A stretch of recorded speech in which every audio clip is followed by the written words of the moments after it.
शोभो साधु गुणे सदा सरलने जगते अनासक्त छो। शास्त्री जी गुरु योगी जी उभयनी कृपातणु पात्र छो। धारी धर्मधुरा समुद्र सरखा गंभीर ज्ञानेज छो। नारायण स्वरूप दास गुणिने स्नेह बंधु अहो। श्री स्वामीनारायण भगवान नी जय। अक्षर पुरुषोत्तम महाराज नी जय। गुणातीतानंद स्वामी महाराज नी जय। भगत जी महाराज नी जय। शास्त्री जी महाराज नी जय। योगी जी महाराज नी जय। प्रमुख स्वामी महाराज नी जय। महंत स्वामी महाराज नी जय। भूतपूर्व राष्ट्रपति डॉक्टर अब्दुल कलामे પોતાના જીવનની આધ્યાત્મિક યાત્રા દરમિયાન પ્રમુખ સ્વામી મહારાજ પાસેથી જે માર્ગદર્શન અને પ્રેરણા પ્રાપ્ત કર્યા એના આધારે એમણે જે પુસ્તક લખ્યું ટ્રાન્સેન્ડન્સ, એ પુસ્તકનું ઉદ્ઘાટન મુંબઈમાં થવાનું હતું. સહલેખક ડોક્ટર અરુણ તિવારી જ્યારે જઈ રહ્યા હતા ત્યારે ઉદ્ઘાટન પહેલા એમણે કલામ સાહેબને કીધું કે હું આ સમારંભમાં જાઉં છું. ડોક્ટર અબ્દુલ કલામે તો વાત કરી કે સારંગપુરની અંદર મેં પ્રમુખ સ્વામી મહારાજના હાથમાં પુસ્તક અર્પણ કરી દીધું ત્યારથી મારું કામ પૂરું થઈ ગયું, મારે કોઈ સમારંભમાં હવે જવું નથી. પણ એમણે કીધું કે તમે સમારંભમાં જાઓ છો તો મને એ કહો કે પ્રમુખ સ્વામી શું છે? તિવારીને ડોક્ટર કલામ સાહેબે પ્રશ્ન પૂછ્યો કે તમે મને એ કહો કે પ્રમુખ સ્વામી શું છે? વોટ ઇઝ પ્રમુખ સ્વામી?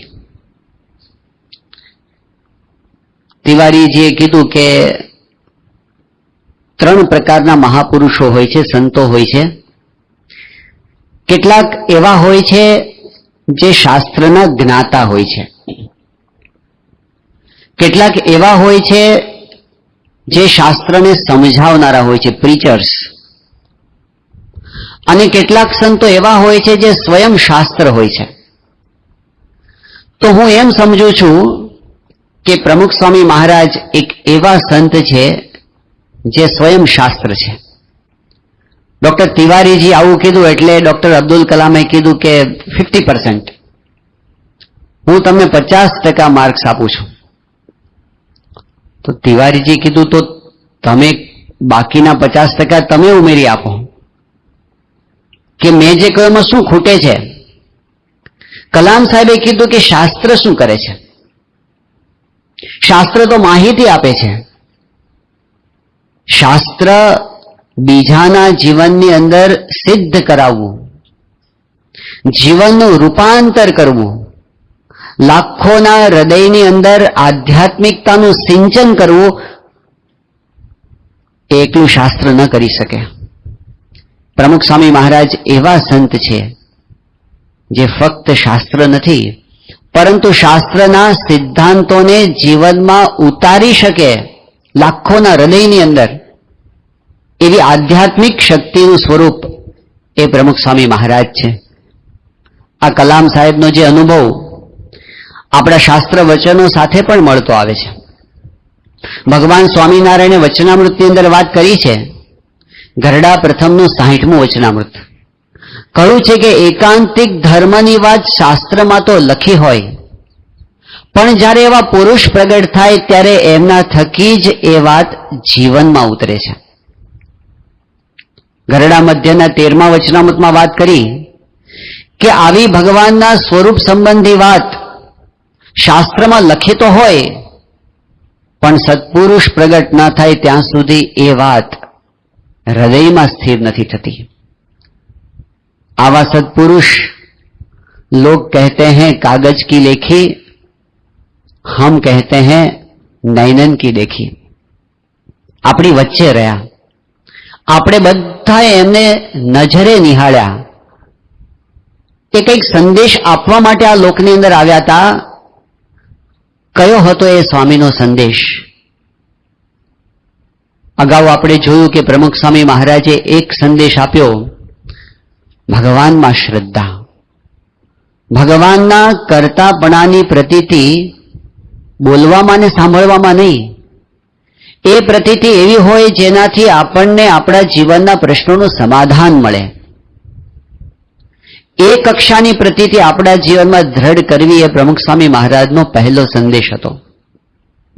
બીજો સંદેશ આપણે સ્વામીશ્રીનો જોયો. એ કયો હતો? બાપા બોલ્યા, દેહ અને આત્મા નોખા છે, એ અમારી ટેકનોલોજી છે. આ શરીરથી આપણું સ્વરૂપ જુદું છે એમ માની બ્રહ્મરૂપ થઈને પરબ્રહ્મની ભક્તિ કરવી, આ પ્રમુખ સ્વામી મહારાજે બીજો જીવન સંદેશ આપણને આપ્યો. અને બાપાનો ત્રીજો સંદેશ જે આપણે ગઈકાલથી સમજી રહ્યા છીએ એ છે પરસ્પરના સંબંધો. આ દુનિયાની અંદર આપણે એકલા નથી. Main is a social animal. અને આપણે ક્યારેય એકલા સુખી ના થઈ શકીએ. એટલે સ્વામીશ્રીએ આપણને એવો સંદેશ આપ્યો કે ભેગા રહેવાનું છે. અને ભેગા એટલે કેવી રીતે? ફક્ત રેલવેના પ્લેટફોર્મ પર ભેગા થઈ એવી રીતે નહીં. ભેગા રહી એક બની એક દિશાની અંદર આપણે આગળ વધી શકીએ ને. બોચાસણની અંદર પ્રમુખ સ્વામી મહારાજ હતા અને એક શિબિર ચાલી રહી હતી 1993ની સાલમાં. એ વખતે સ્વામી બાપાએ બહુ જ સૂત્રાત્મક પણ મહત્વની વાત કરી હતી. બાપાએ કીધું કે આવડત કોને કહેવાય? પછી સ્વામીએ કીધું ભેગા રહીને કામ કરતા આવડે એનું નામ આવડત કહેવાય. કેટલીક વખત આપણને જોવા મળે છે કે બહુ જ સ્કિલફુલ માણસ હોય, આવડત ઘણી બધી હોય, પોતાની રીતે ઘણું ચલાવવા સમર્થ હોય, પણ એને કોકની સાથે મૂકો ને તો એ નિષ્ફળ જાય. આવું થયું એક કંપનીની અંદર અમેરિકામાં. એટલો બધો હોશિયાર માણસ કે કંપનીને વિચાર આવ્યો કે આની નીચે જો 50 માણસ મૂકીને એને ટીમ લીડર બનાવી દે ને તો પોતાની જેવા બીજાને તૈયાર કરી શકે. બહુ જ સફળ વ્યક્તિ, પણ જ્યારે 50 જણ એના હાથ નીચે મૂક્યા ને તો એ ફેલ ગયો. મશીન સાથે કામ કરી શક્યો, માણસ સાથે કામ ન કરી શક્યો. એકલા થાય, ભેગા મળીને કરી શકીએ છીએ? બીજા કોઈને આપણે આવકારીને આપણી સાથે રાખી શકીએ છીએ? તો બાપાના જીવનમાં એ હતું. એક વખત એક સેન્ટરની અંદર બાપા પધાર્યા અને એ વખતે ત્યાં જે કાર્ય કરતા હતા સત્સંગના, એ કેટલાક પ્રશ્નોની અંદર ગૂંચાયેલા હતા અને રાહ જ જોતા હતા કે સ્વામી બાપા આવે ને એટલે આપણે ઉભરો ઠાલવવો.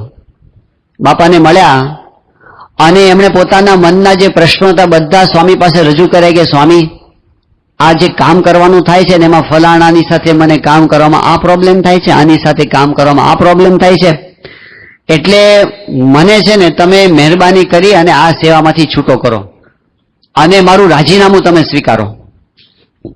સ્વામી બાપા એની બધી વાત સાંભળી અને પછી બાપા એકદમ ગંભીરતાથી બોલ્યા, સ્વામી કે એક કામ કરો, તમે રાજીનામું આપી દો અને હું રાજીનામું આપી દઉં. આવું કીધું ને એટલે પેલા જે હરિભક્ત હતા એકદમ ચોંકી ગયા. સ્વામીએ કીધું કે ઝેર ખાઈને પણ આપણે ભેગા રહીને કામ કરવું પડશે. સ્વામીશ્રી શીખવવા માંગતા હતા કે ભેગા રહેવામાં ક્યારેક ઝેર ખાવા જેવો પણ અનુભવ આપણને થાય, પણ ઝેર ખાવું પડે એટલું કષ્ટ પડે ને તો પણ સંપ ન તોડવો. એ સહન કરીને પણ નોખા ન પડવું, ભેગા રહેવું, એ બાપાનો સંદેશ હતો. સ્વામી આ ઈચ્છતા હતા આપણી પાસેથી. ગરડાની અંદર અગ્રેસર કાર્યકર્તાઓનો દિવ્ય સન્નિધિ પર્વનો કાર્યક્રમ ચાલતો હતો અને એમાં સીધી બાપા સાથે પ્રશ્નોત્તરી ચાલતી હતી. એમાં એક પ્રશ્ન એવો રજૂ થયો, બહુ જ પ્રેક્ટિકલ પ્રશ્ન. સ્વામીને કીધું કે સ્વામી, કામ કરવા જઈએ ને ત્યારે શું થાય છે?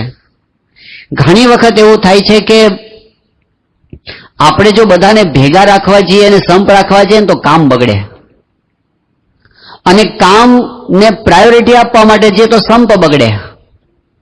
તો કોને મહત્વ આપવું? સંપને સાચવવો કે કામની ક્વોલિટીને સાચવવી? પ્રમુખ સ્વામી મહારાજે સીધો જ જવાબ આપ્યો, બાપા કે આપણે સંપ સાચવવો. કદાચ થોડુંક કામ વધતું ઓછું થાય તો એ જવા દેવું, પણ સંપને પ્રાયોરિટી આપવી. તો સામે પ્રશ્ન એવું પૂછે કે સ્વામી, પણ અમને મધ્યસ્થ કાર્યાલયમાંથી માર્ક્સ આપવામાં આવે છે, કામ કેવું કર્યું એના માર્ક્સ મળે છે. જો આપણે ચલાવી લઈએ અને જો આપણે સંપના વિચારની અંદર કાર્યની ક્વોલિટીને ડાઉન થવા દઈએ તો પછી અમારા માર્ક્સ ઓછા થાય. પ્રમુખ સ્વામી મહારાજે તરત જ કીધું કે તમારા કાર્યના માર્ક્સ કરતા સંપના માર્ક્સ વધારે છે. એ માર્ક્સ આપણને સીધા જ ગુરુના હૃદયમાંથી મળે છે. એ કોઈ પેપર પર આંકડા નથી આવતા, પરંતુ જે સંપ રાખવા માટે ઘસાય છે, જે પોતે ખમે છે, જે અનુકૂળ થાય છે, જે પોતાના મનગમતું મૂકે છે, જે પોતાના સ્વભાવને છોડે છે સંપ રાખવા માટે, એને ચોક્કસપણે વધારે માર્ક્સ મળે છે. ગુરુના હૃદયમાંથી મળે છે, સ્વામીના હૃદયમાંથી મળે છે. એટલે એમની એ ઈચ્છા બહુ જ રહેતી સ્વામીની કે આપણે બધા કોઈ પણ સંજોગોની અંદર સંપને ઘસારો ના આવે, સમાસ થાય, એવી એમણે ઈચ્છા આપણી પાસેથી રાખી હતી. ગઈકાલે આપણે એ વિચાર કર્યો હતો કે જ્યારે આપણે સંપ રાખવાનો થાય ત્યારે આપણને પ્રોબ્લેમ એ થાય છે, કેટલીક વ્યક્તિ એવી હોય છે જેના સ્વભાવ વિચિત્ર હોય છે, અને એ વ્યક્તિ સાથે કામ કરવામાં આપણે બહુ ડિફિકલ્ટી અનુભવ કરીએ છીએ કે આ માણસ કેમ સમજતા નથી. ધારો કે આપણને એવું કહી દેવામાં આવે કે આ દુનિયાની અંદર છે ને તમે કોઈ પણ 5 બાબતોમાં ફેરફાર કરી શકશો, સુધારો કરી શકશો. તો 1 મિનિટ વિચાર કરવા જેવો છે, આપણે શું સુધારીએ? જો આપણને એવી શક્તિ આપી દે કે તમે 5 વસ્તુઓ સુધારી દેશો તો આપણે શું સુધારીએ? ભારત અને ચાઇનાના સંબંધો સુધારીએ? શું સુધારીએ? આ ભારતની અર્થનીતિ બદલીએ? આપણા પાડોશીને બદલી નાખીએ? ઘણાને એમ હોય છે આ પાડોશી જાય ને તો સારું. ઘરના કોઈ વ્યક્તિનો સ્વભાવ બદલીએ? આપણી આર્થિક સ્થિતિ બદલીએ? શું બદલી નાખીએ? 5 વસ્તુઓ બદલવાની છે. કેટલા જણને એવો વિચાર આવે કે હું મારી જાતને બદલું? પણ એ આધ્યાત્મિક સત્ય છે, એ પ્રમુખ સ્વામી મહારાજનો જીવન સંદેશ છે કે આપણી આજુબાજુનું બધું બદલાઈ જાય, પણ આપણે જ્યાં સુધી નહીં બદલાઈએ ને ત્યાં સુધી આપણને સાચું સુખ કે શાંતિ મળવાના નથી.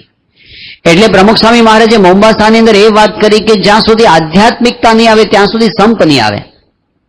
આપણને એમ છે કે એ વ્યક્તિ બદલાઈ જાય તો બહુ સારું, પણ ગઈકાલે આપણે જોયું તો સ્ટીફન કવિ એવું કીધું કે don't expect other people to change yourself, others will follow you.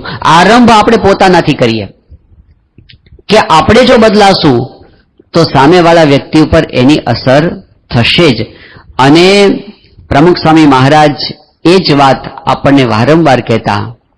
સ્વામીશ્રીએ વાત કરી કે સામેવાળા કદાચ બદલાય કે ન બદલાય. પ્રમુખ સ્વામી મહારાજના આ જે વચનો છે જે એમણે 1998ની સાલમાં કહ્યા હતા, 1989ની સાલમાં સ્વામીશ્રી બોલ્યા, સામેવાળો સંપ સુરતભાવ રાખે કે ન રાખે, પણ આપણે જ રાખવાનો છે. સામાની તો વાત જ ક્યાં કરવાની છે? સંપ સુરતભાવ આપણે જ રાખવાનો છે, અને તે માટે આપણે જ ખમવું પડે, ઘસારો વેઠવો પડે, આપણા મનની વાતો મૂકી દેવી પડે, આપણા સ્વભાવ મૂકવા પડે અને એને અનુકૂળ થવું પડે, તો જ સંપ સુરતભાવ રહે. પહેલા આપણે બદલીએ તો બીજા પર એની અસર થતી હોય છે. આપણે બદલવું કઈ રીતે? સ્વામીશ્રીએ એના માટે સરસ સૂત્ર આપ્યું છે. એક વખત બાપાને એવો પ્રશ્ન પૂછવામાં આવ્યો, પરિવારની અંદર સંપ વધારવા માટે શું કરવું? સ્વામીશ્રીએ હજારો પરિવારોની સમસ્યાઓને સાંભળી છે, વાંચી છે, એના ઉકેલ આપ્યા છે, એનો અનુભવ એટલો વિશાળ છે ને. સ્વામીશ્રીને પૂછ્યું ને સડસડાટ એમણે પોતે, એવું નહીં કે મને અઠવાડિયાનો તમે સમય આપો અથવા તો હું થોડાક પુસ્તકો વાંચી લઉં અને પુસ્તકોમાંથી તારણ કાઢું અને પરિવારમાં સંપ માટે કયા કયા મુદ્દા જોઈએ વિચારીને તમને કહું, એમ નહીં. સ્વામીશ્રીને જેવો પ્રશ્ન આપ્યો અને સ્વામી સડસડાટ 4 મુદ્દા લખી નાખ્યા. કેવી રીતે પરિવારમાં સંપ રહે. એક મુદ્દો સ્વામીશ્રીએ લખ્યો કે એકબીજાને સમજવાની કોશિશ કરવી. બીજો મુદ્દો લખ્યો મોટું મન રાખવું. ત્રીજો મુદ્દો લખ્યો સત્સંગ કરવો. અને ચોથો મુદ્દો લખ્યો ઘર સભા કરવી. 4 જ વાક્યોની અંદર સ્વામીશ્રીએ આ દુનિયાની અંદર સંપ વિશે જેટલું કાંઈ લખાયું હશે, જેટલું કાંઈ બોલાયું હશે, એ બધાનું તારણ કાઢીને પોતાના અનુભવના આધાર આપી દીધું છે. જુઓ, જે વિદ્યાર્થી છે ને એ પ્રશ્ન ન સમજતો હોય ને એનો ઉકેલ બહુ, એનો જવાબ બહુ લાંબો હોય, અને જે ડોક્ટર બરાબર નિદાન ન કરી શક્યા હોય ને એનું પ્રિસ્ક્રિપ્શન છે ને બહુ લાંબુ હોય. એમ જ્યારે આપણને સ્પષ્ટતા ના હોય ને ત્યારે આપણા જવાબો લાંબા લાંબા હોય છે. જ્યારે સ્પષ્ટતા હોય ને ત્યારે જવાબ બહુ ટૂંકો અને મુદ્દાસરનો હોય છે. સ્વામી બાપાના હૃદયમાં કેટલી સ્પષ્ટતા છે અને સડસડાટ 4 મુદ્દા લખીને આપી દીધા. પહેલો મુદ્દો એમણે આપી દીધો, આ પરિવાર એટલે ખાલી ફેમિલીની વાત નથી. એ જ વસ્તુ સત્સંગમાં લાગુ પડે, એ જ વસ્તુ ધંધામાં લાગુ પડે, એ જ વસ્તુ સમાજમાં અને દેશમાં લાગુ પડે. સ્વામી કહે છે કે 4 મુદ્દા છે. એમાં પહેલો મુદ્દો એ છે બીજાને સમજવાની કોશિશ કરવી. અહીં ઘણી વખત આપણને એમ થાય છે કે કામ લંબાઈ છે. બીજાને સમજવા એટલે બીજાનો દ્રષ્ટિકોણ સમજવો. કોઈ એક વ્યક્તિના ચશ્મા હોય એ બીજી વ્યક્તિને લાગુ નથી પડતા, કારણ કે દરેકની આંખના નંબર જુદા જુદા હોય છે. જેવી રીતે આંખના નંબર જુદા જુદા હોય છે ને એવી રીતે બધાના મગજના નંબર એ જુદા જુદા હોય છે. એટલે આપણને લાગતો કે હું મારા અનુભવથી કહું છું, પણ સામેવાળો કે હું મારા અનુભવથી કહું છું. એક જણ 6 કે અને બીજો જણ 9 કે. પ્રશ્ન શું છે? આપણી ધીરજ નથી હોતી. બીજાને સમજવા માટે બીજાને સાંભળવા પડે, અને આપણે એટલું બધું કહેવાનું હોય છે કે સાંભળવાની નવરાશ નથી હોતી. કદાચ સામેવાળી વ્યક્તિને આપણે સાંભળીએ, પણ સાંભળતા સાંભળતા આપણા મનમાં વિચાર જ ચાલતો હશે કે જવાબ શું આપવાને. એ બોલ્યા પછી મારે શું બોલવાનું છે, શું કહેવું છે, એના જેટલા વિચાર કરીએ છીએ ને એની જગ્યાએ બધા જ વિચારો મૂકી અને પ્રામાણિકતાથી સાંભળવો ને. સ્વામી બાપાની વિશેષતા આ છે, એમણે છે ને આખી જિંદગી બધાને સાંભળ્યા છે. આખી જિંદગી એમણે 7.5 લાખ પત્રો લખ્યા છે, પણ એની પહેલા 7.5 લાખ પત્રો વાંચ્યા છે. લાંબા લાંબા પત્રો વાંચ્યા છે. લખ્યા છે તો ઓછા, 80 પાનાના કાગળ વાંચ્યા છે. લખ્યા છે 2-3 પાનામાં કે 5 પાનાની અંદર. સાંભળ્યું છે કેટલું બધું આપણું. એણે મુલાકાતોની અંદર સાંભળ્યું છે, મિટિંગોની અંદર સાંભળ્યું છે, ફોનની અંદર સાંભળ્યું છે, અને એમાં બહુ જ ધીરજ રાખી છે. સામેવાળી વ્યક્તિને સમજવા માટે કાન આપવા પડે, હૃદય આપવું પડે, અને બાપાએ એ આપણને આપ્યું છે. જ્યારે કોઈ કાર્ય કરવાનું હોય ત્યારે બધાને ભેળવવાના થાય, અને ભેળવવાના થાય ત્યારે ઘણી વખત આપણને શું થાય છે કે એના કરતા જલ્દી પતાવો ને આપણે નિર્ણય લઈને પતાવી દો. આ બધાને પૂછીને કરવું ને એમાં જોખમ એ છે, 2 પ્રકારના જોખમ છે. એક તો બધાને ભેગા કરવામાં ટાઈમ જાય, અને બીજો પ્રોબ્લેમ એ છે કે ભેગા કર્યા પછી કોક આપણા વિચારની સામે કોઈ પ્રતિપ્રશ્ન કરે અને આપણો જે વિચાર છે ડહોળાઈ જાય તો, આપણું ધાર્યું ન થાય તો, આપણે પોતે મનમાં નક્કી કર્યું એ મૂકી દેવું પડે તો. ભલે મૂકી દેવું પડે, પણ બાપા કહેતા કે 5 જણને પૂછીને કામ કરીએ અને 5 જણને ભેગા રાખીને કામ કરે, બાપા કે તો એ જવાબદારી બધાની થાય, અને પેલી તો આપણી એકલાની જવાબદારી થાય. એટલે બધાને ભેગા રાખવા.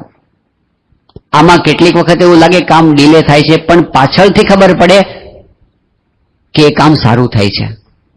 આજે કોર્પોરેટ વર્લ્ડની અંદર એક શબ્દ વપરાય છે PPC balance. P four production, પીસી ફોર પ્રોડક્શન કેપેસિટી. પ્રોડક્શન અને પ્રોડક્શન કેપેસિટીનું બેલેન્સ કરવું ને એ સાચા આયોજકનું લક્ષણ છે. ભૂલ ક્યાં થાય છે કે વધારે પ્રોડક્શન લેવાની લાલચમાં પ્રોડક્શન કેપેસિટીને ખલાસ કરી નાખે છે. દ્રષ્ટાંત સીધું સાદું છે કે એક માણસ હતો, એને એક ચમત્કારિક મરઘી કોઈ સંતે આપી હતી, અને મરઘી એવી હતી કે રોજ એક સોનાનું ઈંડું આપતી હતી, રોજ એક સોનાનું ઈંડું. લાભ તો થતો હતો, પણ પેલા માણસને થયું કે હવે આ મરઘી રોજ એક એક ઈંડું આપે છે, એના કરતા એક હારે ઝાઝા ઈંડા નો મેળવી લઈએ, આપણે ઢગલો થઈ જાય. ઉતાવળ કરી વધારે ઈંડા મેળવવા માટે મરઘીનું પેટ કાપી નાખ્યું. શું થયું? ઈંડા મળતા બંધ થઈ ગયા. એક સાથે વધારે કામ કરવાની, ઝડપથી કામ કરવાની, પરિણામ મેળવવાની લાલચમાં આપણે સંબંધોને ઘણીવાર બહુ જ મોટો ધક્કો લગાડી દઈએ છીએ. આશય આપણો કામ બની જાય છે. મહાન સ્વામી મહારાજ કહે છે, ના, આશય સંપને રાખો તો કામ બાય પ્રોડક્ટ તરીકે સારું થશે. હાઈવે ઉપર એક હોટલ, એક માણસે હોટલ ખરીદી, સારી ચાલતી હતી, પણ એને વિચાર આવ્યો કે આપણે વધારે નફો મેળવીએ. વધારે નફો મેળવવા માટે શું કરવું જોઈએ કે જે પ્રોડક્શન કોસ્ટ છે ઓછી કરવી. પ્રોડક્શન કોસ્ટ ઓછી કરવા માટે શું કરવાનું? ક્વોલિટી ડાઉન કરીએ. શરૂઆતમાં 15 દિવસ એવું લાગ્યું કે નફો વધી ગયો, 20 દિવસ સુધી નફો વધી ગયો, 21મા દિવસે હોટલ ચાલતી બંધ થઈ ગઈ. લાગ્યું કે આપણે પ્રોડક્શન વધાર્યું, પ્રોડક્શન કેપેસિટી ખલાસ થઈ ગઈ. ઘરની અંદર કેવું થાય છે? ઘણી વખત ઘરની અંદર આપણે પોતાનું ધાર્યું કરવા માટે પ્રયત્ન કરીએ છીએ ને. પરિવારની અંદર કેટલોક સમય ચાલે પણ ખરું, પણ એક દિવસ એક સત્સંગી પરિવારમાં બનેલો પ્રસંગ છે. એમને એમ કે હું મારા ઘરમાં ચલાવું, કારણ કે લગભગ દુનિયામાં રિવાજો એવા હોય છે અને પૂર્વ ટ્રેનિંગ પણ એવી જ હોય છે. લગ્ન પહેલા એવું શીખવવામાં આવે કે જોજે, તારે તારું ધાર્યું ઘરમાં થવું જોઈએ, તું ઘરનો રાજા કહેવાય. એટલે આપણે આજ્ઞા કરીએ એમ થાય, આપણે કઈ ઊભા થાવ તો ઊભા થઈ જાય, બેસી જાવ તો બેસી જાય, એવો પાવર રાખવાનો પહેલેથી. તો સામે પક્ષે બી જ ટ્રેનિંગ મળી હોય કે જોજે, બધું સાંભળી નહીં લેવાનું, સામે બોલતા શીખવાનું, અને જરા ફૂફાડો રાખવાનો, અને ધણીને તારા હાથમાં રાખવાનો, અને આપણે નોખા જ પડી જવું છે, ભેગા રહેવું જ નથી. અને જરાય કઈ પ્રોબ્લેમ થાય તો મિસ કોલ મારી દેજે, અમે બેઠા છીએ. સામસામે ટ્રેનિંગ કેવી હોય છે? લગ્નમાં રિવાજો એવા હોય છે કે કોણ પેલા ઊભું થાય છે અને કોણ પેલા બેહી જાય છે, ઘરમાં જાજુ હાલે એમ. હલાવા ભેગા થયા છીએ. કુટુંબ આ રીતે નથી ચાલતું. તો પરિવારમાં પ્રસંગ કેવો બન્યો કે એ ભાઈને એમ કે હું મારું ઘરમાં ચલાવું, અને ચાલ્યું ખરું. ચાલ્યું એટલે 15-17 વર્ષ સુધી ચાલ્યું. એ ઘરમાં આવે ને કરફ્યુ થઈ જાય, એ બોલે એમ જ થાય, ઓર્ડર છૂટે ને થવું જ જોઈએ કામ, બધા આગા પાછા થઈ જાય, બહુ પાવર બતાવો. પણ એક દિવસ એવો આવ્યો ને, છોકરા મોટા થઈ ગયા, અને એક દિવસ એક સાથે જે બળવો ફાટ્યો ઘરના બધા વ્યક્તિ તરફથી, અને એવી પરિસ્થિતિ આવી ગઈ કે ધ્રુસકે ને ધ્રુસકે સંતો પાસે આવીને રડે. એને કીધું કે મારા ઘરમાં મારું કોઈ માનતું નથી, અને મારી દશા બહુ ખરાબ કરી દીધી છે આ લોકોએ. સંતોએ એમના દીકરાને બોલાવીને પૂછ્યું, શું છે? દીકરાએ કીધું, પૂછો ખરા, 17 વર્ષ એને હું કર્યું છે ઘરમાં એ પૂછો.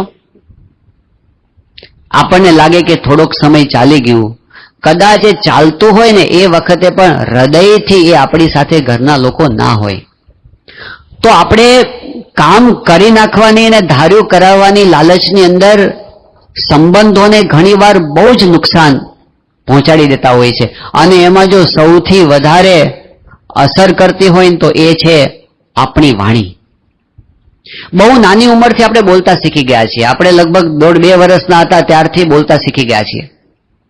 પણ શું બોલવું અને શું ન બોલવું, કેટલું બોલવું અને કેટલું ન બોલવું, ક્યારે બોલવું ને ક્યારે ન બોલવું, કેવી રીતે બોલવું ને કેવી રીતે ન બોલવું ને, એ હજી આપણે શીખીએ છીએ. અનુભવો શીખવાડે છે.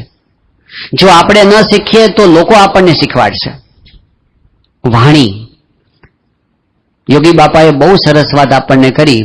સીધી સાદી ભાષામાં કીધું એમણે કે વાણી વાપરવી તે દૂધની પેઠે વાપરવી, પાણીની પેઠે ન વાપરવી. બોલ બોલ ન કરવું, ઘટે તેટલું બોલવું. અને પછી શું કીધું? સત્ય, હિત અને પ્રિય એવું વચન બોલવું. આટલાની અંદર યોગી બાપાએ આખો વાણી વિવેકનો સાર આપી દીધો.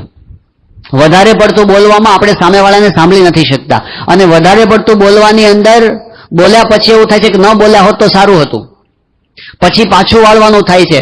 અને પછી કેવું થાય છે, એકવાર ઓપિનિયન આપ્યા પછી રિપેરિંગ કરવાનું કે મારો કહેવાનો આશય તો આવો નહોતો અને હું તો આવું કહેવા માંગતો હતો. જ્યાં સુધી આપણે નથી બોલ્યા ત્યાં સુધી વાણી ઉપર, શબ્દો ઉપર આપણો કંટ્રોલ છે, અને એકવાર બોલી ગયા એટલે આપણા ઉપર શબ્દોનો કંટ્રોલ આવી ગયો.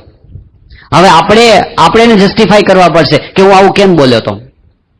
તો વાણી જે આપણને સત્પુરુષોના જીવનમાંથી, બાપાના જીવનમાં જોવા મળે છે ને, સત્ય, હિતકારી અને પ્રિય વાણી, આ સ્વામીશ્રીની વાણીનું જે રહસ્ય હતું ને એ જીતી લેતા બધાને પોતાની વાણીથી. ઘણી વાર કેવું હોય છે કે આપણે કે હું તો ભાઈ સાચું જ બોલું, જેવું છે એવું મારે કહેવા જોઈએ. પણ બાપા કહેતા કે નહીં, જો સત્ય હોય પણ જો હિતકારી ના હોય ને તો એ સત્યની ઉપર પણ આપણે સંયમ રાખવો. જો સત્ય હોય અને હિતકારી પણ હોય, પ્રિય ના હોય ને તોય નુકસાન કરે છે. નાની નાની વાતની અંદર કેવું થઈ જાય છે. એક ઘરની અંદર બનેલો પ્રસંગ છે. અમદાવાદની અંદર એક કિશોર, એના પપ્પાને ખરું કે પ્રિય શબ્દ નહીં બોલવાનો, બસ. ખબર નહીં કેટલાકની ટેવ જ એવી હોય છે, અને એમાં ગૌરવ માનતા હોય છે કે મારી વાણી તો આકરી છે અને હું તો તીખી વાણી જ બોલું, અને મને તો તડ અને ફડ કરવાની ટેવ, એનું પોતે ગૌરવ સમજતા હોય છે. તો છોકરો એના પપ્પા પાસે ગયો, કીધું પપ્પા જુઓ 80% માર્ક્સ લાવ્યા. એને બહુ જ આમ ઉત્સાહ હતો કે મારા પપ્પા મને અભિનંદન આપશે. અને જેવો આમ રિઝલ્ટ બતાવે ને એના પપ્પાએ જોયું, એ કે કીધું રખડ રખડ કરે છે, જો હરખું ભણ્યો તો 90% આવત. અરે પણ આજના દિવસે તો અભિનંદન આપી દો એને. ન આપી શક્યા. અસર કેવી થઈ? જો એ છોકરો મંદિર આવીને સંતોને કહે કે મારો બાપ રાક્ષસ છે. બાપની સામે નથી બોલી શક્યો, પણ એના મન પર તો આ પ્રિન્ટ પડી ને. આજે નહીં, કાલે એનું રિઝલ્ટ આવશે, કાલે એનું પરિણામ આપશે. બાપાના જીવનમાં દેખાય કેટલું પ્રોત્સાહન આપે. પ્રિય વાણી. અમને ખબર છે, અમે લોકો જયારે ભગવદ્ ગીતાનો અભ્યાસ કરતા હતા સારંગપુરની અંદર, અને એ વખતે બાપાની સમક્ષ એવું હોય કે અભ્યાસ કરનારા સંતો છે ને બધી રજૂઆત કરે જે શીખ્યા હોય ને એમાંથી. એમાં અમારા વર્ગના જે સંતો હતા એમને એવો વિભાગ મળ્યો હતો કે ભગવદ્ ગીતા ઉપર સંશોધનાત્મક પ્રવચન કરીને બાપાના ભોજન દરમિયાન રજૂ કરવા. અડધો કલાકના પ્રવચનો હોય. સ્વામી બહુ જ પ્રેમથી સાંભળે. હવે આપણે તો વિદ્યાર્થી કહેવાય, નાના કહેવાય સંતો, પણ સ્વામી એકાગ્રતાથી સાંભળે ભોજન કરતા કરતા. એમાં રોજનો ક્રમ એવો હોય કે એ સંતનું પ્રવચન પૂરું થાય પછી બાપા પાસે જઈએ, બાપાને રાજી કરવા માટે જ કર્યું, અને બસ આ એક જ હોય કે સ્વામી એકવાર અમી દ્રષ્ટિ કરીને રાજી થાય અને આપણને આશીર્વાદ આપે. સ્વામી બોલાવે, પછી સ્વામી એને પોતાના હાથે પ્રસાદ આપે અને સ્વામી અભિનંદન આપે, અને એમાં પ્રવચનમાં જે સારી વસ્તુ એ પણ સ્વામી કહે કે તમે આ વાત બહુ સારી કરી. રાજી થઈ જાય સંતો. તો એક દિવસ એવું હતું કે અમારા સહાધ્યાયી સંત હતા અનિર્દેશ સ્વામી, એમનું પ્રવચન હતું. હવે પ્રવચન થોડું લાંબુ ચાલ્યું, એટલે બાપાનો ક્રમ એવો હોય કે ભોજન કરી લે, પછી હાથ ધોવાઈ જાય, પછી તરત જ મુલાકાતો હરિભક્તોની ચાલુ થાય, એટલે સંતોને તરત ઉભા થઈને નીકળવું પડે. આમાં એમનું પ્રવચન લાંબુ થયું, બાપાના હાથ ધોવાઈ ગયા. સામે પેલું રોસ્ટ્રમ હોય મુલાકાતનું, એ ગોઠવાઈ ગયું. હરિભક્તો લાઈનમાં આવી ગયા હતા, એટલે પછી એમને પ્રવચન તો પૂરું કર્યું અને બાપા પાસે આશીર્વાદ લેવા ગયા. એ દરમિયાન કોઈક સંત બાપાને કંઈક પૂછવા માટે ગયા, એટલે બાપા એમની સાથે વાતચીત કરતા હતા. અનિર્દેશ સ્વામી આવ્યા. સ્વામી એક હાથે એમને આશીર્વાદ આપી દીધા, પેલું પ્રસાદ પણ એમને આપી દીધો, પણ વાતચીત ના થઈ. સંતની સાથે સ્વામીએ જે વ્યવહારલક્ષી કંઈક સૂચના આપવાની હશે એટલે એમાં પડ્યા હતા. એ પૂરું થયું, અનિર્દેશ સ્વામી જતા રહ્યા. પછી હરિભક્તોની મુલાકાત ચાલુ થઈ ગઈ. હવે મુલાકાત રોજના ક્રમ પ્રમાણે 1.5 કલાક જેટલી મુલાકાત ચાલી, અને પછી બાપા બપોરે આરામ માટે જતા હતા. સ્વામી બાપા પલંગ પર પોતે ઓઢ્યા અને લાઈટ બંધ થઈ ગઈ અને બધા જ જતા રહ્યા હતા. સ્વામી અચાનક કે અનિર્દેશને બોલાવો. એટલે બધાને એમ કે બાપાને કંઈક અર્જન્ટ કામ હશે. તાત્કાલિક 12 જે સંતો હતા એમાંથી શોધીને અનિર્દેશ સ્વામી બાપા બોલાવે છે. એટલે તરત એ અંદર ગયા અને બાપા સૂતા હતા એટલે અંધારામાં એકદમ અનુમાનથી જવાનું તો પલંગ પાસે પહોંચીને નીચે બેઠા. બાપા કઈ કામ હતું? સ્વામી કે આવી ગયા? એ કે હા બાપા. સ્વામીએ એમનો હાથ પકડ્યો, એને માથે આશીર્વાદ આપ્યા અને પછી બાપા કે આજે પ્રવચન બહુ સારું કર્યું. બસ આટલું કહેવા માટે સ્વામીએ બોલાવ્યા હતા. કોઈ દિવસ આપણને એવો વિચાર આવે છે કે આજે ઘરમાં સારી રસોઈ બની તો અભિનંદન આપવાના રહી ગયા છે? ન બની હોય એ દિવસે બોલે, પણ બની હોય એ દિવસે પ્રિય વાણી. સ્વામીશ્રી એ શીખવાડ્યું છે કે સત્ય, હિતકારી અને પ્રિય વાણી બોલવી, આની અંદર ધીરજ રાખવી પડે છે. વાત આપણે કરતા હતા એમાં સામેવાળી વ્યક્તિને સમજીને કામ કરવાનું હોય, દ્રષ્ટિકોણને સમજવા માટેનો પ્રયત્ન કરવો અને બીજાને સાંભળવા માટેની તૈયારી રાખવી.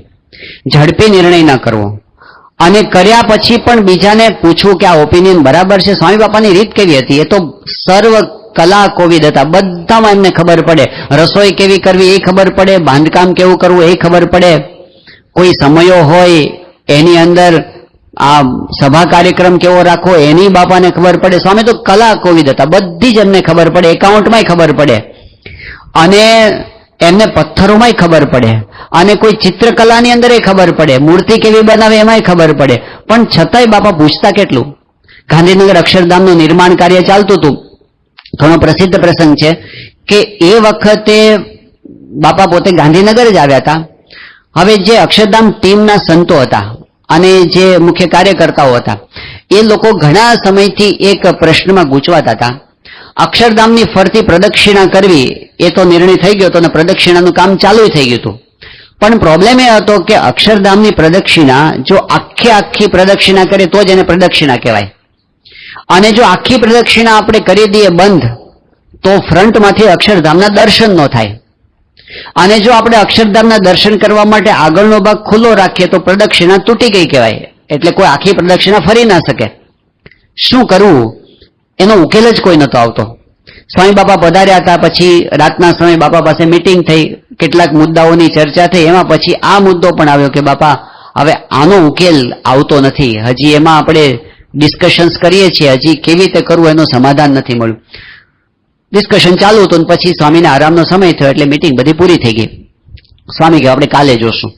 બીજે દિવસે સવારે સાઇટ ઉપર ગયા બધા સંતો સાથે બાપા, અને જે જગ્યાએ પેલો પ્રોબ્લેમ હતો ને ત્યાં સ્વામી આવીને ઉભા રહ્યા. સ્વામી કે મને એક વિચાર આવે છે, રાત્રે સૂતા મને આ વિચાર આવ્યો છે.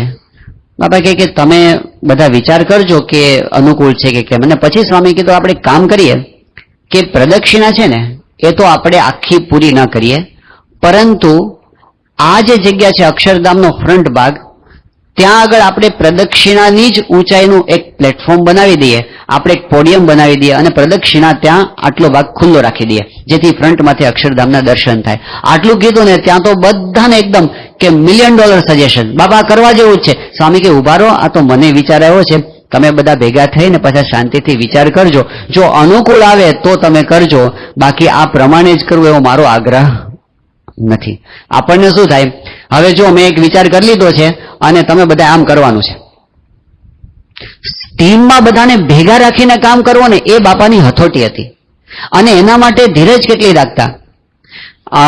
ગઢડાની અંદર અક્ષર દ્વાર, એક દ્વારનું નિર્માણ થયું. આપણે જે ફ્રન્ટમાં આજે અત્યારે જે દ્વાર જોઈએ છે ને એ નિર્માણ થયું. સંતો ગોંડલ ગયા હતા બાપા પાસે. બાપાને કહ્યું બાપા દરવાજો બની ગયો, દરવાજાનું નામ શું રાખીએ? એટલે બાપા કે તમે શું વિચાર કર્યો છે? સ્વામી જો પહેલા સામે સાંભળે છે. એટલે સંતો કે બાપા આપણે કદાચ મહારાજનું આ ધામ છે એટલે આપણે શ્રીજી દ્વાર એવું નામ રાખી શકીએ, અથવા તો અક્ષરધામનો દરવાજો કહેવાય એટલે અક્ષર દ્વાર એવું કંઈક નામ આપણે રાખીએ. સ્વામી બધું સાંભળ્યું. પછી સ્વામી કે આપણે પેલું ભજન ગાઈએ છે ને યજ્ઞ પુરુષ ને દ્વાર, એટલે સંતો કે બાપા યજ્ઞ પુરુષ દ્વાર રાખવું છે? સ્વામી કે સારું લાગે છે. તો કે સારું બાપા આપણે રાખી દઈએ યજ્ઞ પુરુષ દ્વાર. સ્વામી કે નહીં, આ તો મને વિચાર આવ્યો છે, પણ જયારે આપણે સમિતિની મિટિંગ બોલાય ત્યારે બધાને આપણે આ સૂચન કરવું અને પછી બધાને જો ગમે તો આ નામ રાખવું. મને ગમી ગયું એટલે તમે રાખી જ દો એવો આગ્રહ સ્વામીનો ક્યારેય નહોતો. અને કેટલી ધીરજ. ગોંડલની અંદર 2010ની સાલમાં બાપા પધાર્યા અને ત્યાં આગળ ગોંડલમાં શરદ પૂર્ણિમાનો ઉત્સવ આવતો હતો. શરદ પૂર્ણિમાના 2 દિવસ પહેલા બહુ જ ભારે વરસાદ પડ્યો અને એટલો બધો વરસાદ કે નોર્મલી શરદ પૂર્ણિમાનો ઉત્સવ જે જમીન પર થાય છે ખેતરની જમીન છે અને એ જમીન તો પોચી જમીન, વરસાદને લીધે એટલો બધો ગારો થઈ ગયો. બધા સંતોને આયોજકોને ખબર પડી ગઈ કે આ ગારો કઈ 2 દિવસમાં સુકાવાનો નથી, એટલે આપણે જે જગ્યાએ ઉત્સવ કરે છે એ જગ્યાએ થઈ શકે એવી સંભાવના નથી. તો શું કરવું? વિકલ્પ વિચારતા હતા. પછી વિચાર આવ્યો કે આપણે આ મંદિરનું જે પ્રાંગણ છે ને એ જ મોટું પ્રાંગણ છે, એમાં આપણે બધાને સમાવેશ કરી દઈએ અને સ્ટેજ તરીકે આપણે મંદિરનું પોડિયમ છે એનો જ ઉપયોગ કરીએ. એટલે બાપા અને સદગુરુ સંતો ત્યાં બિરાજમાન થાય અને સામે ફ્રન્ટની અંદર જ જે વિશાળ ચોગાન છે એમાં સભા થઈ જાય. આ આયોજન બધાએ વિચાર્યું ને ત્યાં નીચે તો બધે પથ્થર ફિટ કરેલા છે એટલે ગારાનો પ્રશ્ન નથી. સ્વામી બાપા સવારે પૂજામાંથી પાછા આવતા હતા. હવે સંતોને જે આયોજકો હતા એને એક પ્રોબ્લેમ શું નડ્યો કે ગોંડલની અંદર એ જે મંદિર હતું એ મંદિરની બરાબર સામે વચ્ચોવચ્ચ એક મોટો સ્તંભ હતો. એ સ્તંભ શાસ્ત્રીજી મહારાજના વખતથી ત્યાં પધરાવવામાં આવ્યો હતો. કીર્તિ સ્તંભ એને કહેતા હતા. અને ધર્મ સ્થાનોની જે પેલી જૂની પ્રણાલિકા હતી એ પ્રમાણે દાજી બાપુ નામના એક હરિભક્ત અને એમનો સંકલ્પ હતો એટલે આ કીર્તિ સ્તંભ ઉભો કરવામાં આવ્યો હતો. એના પરિવારે એ વખતે સેવા કરી હતી કીર્તિ સ્તંભની. પેલી ધર્મની ધજા જેમ કહેવાય એટલે દૂરથી ધજા કોઈને દેખાય કે આ જગ્યાએ સદાવ્રત ચાલે છે, એવી જૂની સિસ્ટમ એ પ્રમાણે ત્યાં એ સ્તંભ ઉભો કરવામાં આવ્યો હતો શાસ્ત્રીજી મહારાજના વખતથી. તો સંતોને લાગ્યું કે આ સ્તંભ છે ને એ વચ્ચોવચ્ચ નડે છે એટલે આમ સભાની સામે જે સ્ટેજ હોય એ કપાય છે ને આમ દેખાવામાં મજા નથી આવતી ને બાપાની સામે જ આવે પાછો, એટલે કાઢી નાખીએ તો કેવું? સ્વામી પૂજામાંથી પાછા આવતા હતા ને એ વખતે ચોગાનમાં સ્વામી શ્રી પાસે સંતોએ વાત કરી કે બાપા આપણે આ સ્તંભ છે આપણે સભા અહીં કરવાના છીએ, તો આ કીર્તિ સ્તંભ આપણે કાઢી નાખીએ તો કેવું? એટલે સ્વામી આમ જોયું, બાપા તરત તો બોલે નહીં. સ્વામી થોડું નિરીક્ષણ કર્યું, પછી સ્વામી કે બાપા કે શું જરૂર છે? એ કે બાપા પણ આવી રીતે સભામાં નડે છે. બધું સમજાવ્યું સંતોએ વ્યવસ્થિત રીતે. સ્વામી કે ના ના કાંઈ નડતું નથી, તો લોકો એડજસ્ટ થઈને જોઈ લે. બાપા કઈ બોલ્યા નહીં. એટલે સંતોને લાગ્યું બાપાની રુચિ નથી, વાત ત્યાં પૂરી કરી નાખી. સ્વામી ઉતારે પહોંચ્યા, બાપાનો અલ્પાહાર પૂરો થઈ ગયો. અલ્પાહાર પૂરો થઈ ગયો પછી સ્વામીએ તરત જ નિર્મળસિંહ રાણાને ફોન જોડાવ્યો. નિર્મળસિંહ રાણા એટલે દાજી બાપુના પૌત્ર થાય. સ્વામી એમને ફોન કરીને કીધું કે આપણે મંદિરના પ્રાંગણની અંદર પેલો કીર્તિ સ્તંભ છે દાજી બાપુના વખતમાં કર્યો તો આપણે, હવે અત્યારે પેલી સભા કરવાની છે ને સભામાં એ વચ્ચે આમ સહેજ આડો આવે છે. તો સ્વામી કે વિચાર એવો આવ્યો છે કે આપણને ખસેડી નાખીએ, પણ તમે છે ને દાજી બાપુના પરિવારના જે બધા સભ્યો છે એ બધાને પૂછી લો કે આપણે કાઢીએ તો એમને વાંધો નથી ને? નિર્મળસિંહ રાણા તો બાપાના જંબુરિયા જેવા કે બાપાની સાથે બહુ વર્ષો સુધી રહેલા છે, એટલે અમે તરત કીધું બાપા એમાં કોઈને પૂછવાની જરૂર નથી, હું બધા વતી કહું છું કે જો આપની મરજી હોય તો આપ કાઢી નાખજો. આવું રાણાએ કહી દીધું. એટલે સ્વામી કે ના પણ બધાને પૂછી જો. ના બાબા કોઈને પૂછવાની જરૂર નથી, હું બાહેંધરી લઉં છું, બધાને વાત કરી દઈશ, પણ કોઈને પૂછવાની જરૂર નથી, થઈ જશે, એટલે આપ કરી નાખો જે આપની ઈચ્છા હોય પ્રમાણે. સ્વામી કીધું સારું. ફોન પૂરો થઈ ગયો. પછી મિટિંગ હતી સદગુરુ સંતોની, બધી મિટિંગના જે મુદ્દા હતા પૂરા થઈ ગયા. છેલ્લે સ્વામીએ વાત કરી. સ્વામી કે આપણે આ સભા અહીં થવાની છે અને એની અંદર જે આ પેલો સ્તંભ છે ને એ વચ્ચોવચ્ચ આવે છે, એટલે બધા જે સભા વ્યવસ્થાના સંતો છે નારાયણ મુનિ સ્વામી વગેરે મને વાત કરી હતી, પણ દાજી બાપુના પરિવારે પધરાવેલો હતો એટલે મેં નિર્મળસિંહ રાણાને પૂછ્યું છે અને એમણે કીધું કે વાંધો નથી, પણ તમારી શું મરજી છે? એટલે સ્વામી એક એકને પૂછે, મહંત સ્વામીને પૂછે કે કાઢી નાખીએ તો વાંધો નથી ને? પછી ડોક્ટર સ્વામીને પૂછે, પછી કોઠારી સ્વામીને પૂછે, પછી ત્યાગ વલ્લભ, બધા સદગુરુ સંતોન બાપાએ પૂછ્યું. બધાએ કીધું હા બાપા આપની ઈચ્છા હોય તો આપણે કાંઈ વાંધો નથી, કાઢી નાખો. એ બધું પત્યું ને પછી જે સંતોએ સવારે રજૂઆત કરી હતી ને એને સ્વામી બોલાવ્યા, નારાયણ મુનિ સ્વામી વગેરે, અને બધાને બોલાવીને સ્વામી કીધું કે હવે છે ને આપણે પેલો કીર્તિ સ્તંભ છે ને હવે કાઢી નાખો, વાંધો નથી, મેં પૂછી લીધું છે.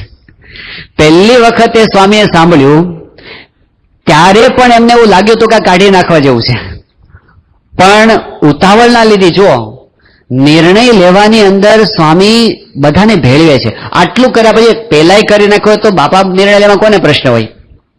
પણ નહીં, બધાને વિશ્વાસમાં રાખે છે. આજ તો બાપાની વિશેષતા છે કે બધાને સાથે રાખવા. 1990ની સાલમાં બાપા લંડન ગયા અને લંડનની અંદર ત્યાં એક જમીન હરિભક્તોએ વિચાર્યું હતું કે આપણે આ જગ્યાએ શિખરબદ્ધ મંદિર કરવું. કેટલાક સમયથી આપણે એ જમીનની શોધ કરતા હતા હવે બન્યું તો એવું કે જે જમીન હતી ને, જે પસંદ થઈ હતી, એ બહુ ઇન્ટિરિયર હતી, આજુબાજુનું વાતાવરણ પણ એવું નહોતું, એટલે આમ બહુ જામે એવું નહોતું. પણ બધા ટ્રસ્ટીઓએ કીધું કે બાપા જમીન બહુ સારી છે ને આપણે અહીં મંદિર કરીએ ને. સ્વામી માન્ય કરી લીધું, બાપા આપણે અહીં ખાતમુહૂર્ત કરીએ. બાપાએ શિલાન્યાસ વિધિ કરી નાખ્યો, બધો વિધિ થઈ ગયો, સ્વામી પ્રકાશમાં ફોટા આવી ગયા. લંડનમાં શિખરબદ્ધ મંદિરનો શિલાન્યાસ વિધિ થઈ ગયો. હવે બાપાએ ત્યાર પછી લંડન રોકાવાના હતા થોડા સમય, પણ લંડનમાં જે યુવકો હતા ને બધા, એની અંદર અંદર વાત ચાલે કે આવી જગ્યાએ મંદિર, આ તો સારું ના કહેવાય. આ ટ્રસ્ટીઓએ બધાએ શું કર્યું, મૂળ શું હતું કે બાપા અમેરિકા ખાલી જવાના હતા, લંડન રોકાવાના નહોતા. પણ બધાને એમ કે બાપા આવે છે તો હાજરીમાં જલ્દી ખાતમુહૂર્ત થઈને ઉતાવળે જે જમીન મળીને લઈ લીધી હતી.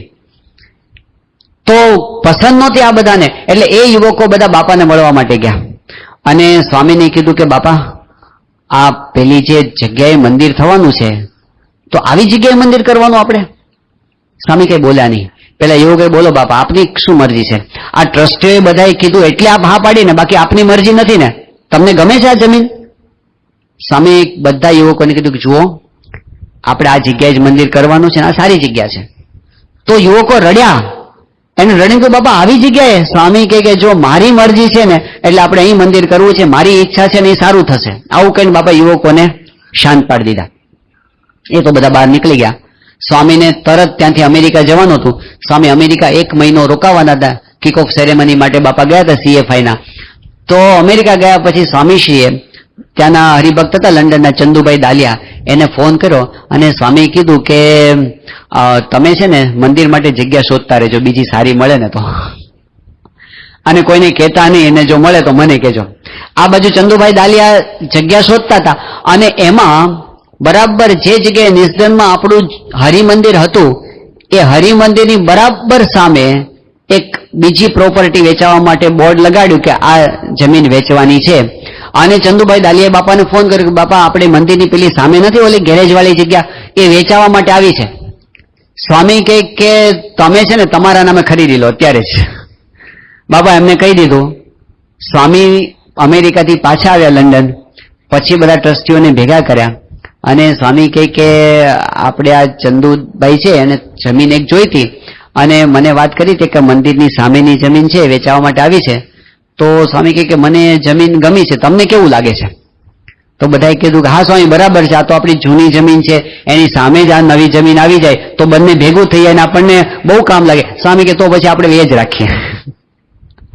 પહેલી વખતે સ્વામીને એવું હતું મનમાં, પણ વિચાર કરો બાપાની ઓપિનિયન આપવામાં કેટલી ધીરજ છે.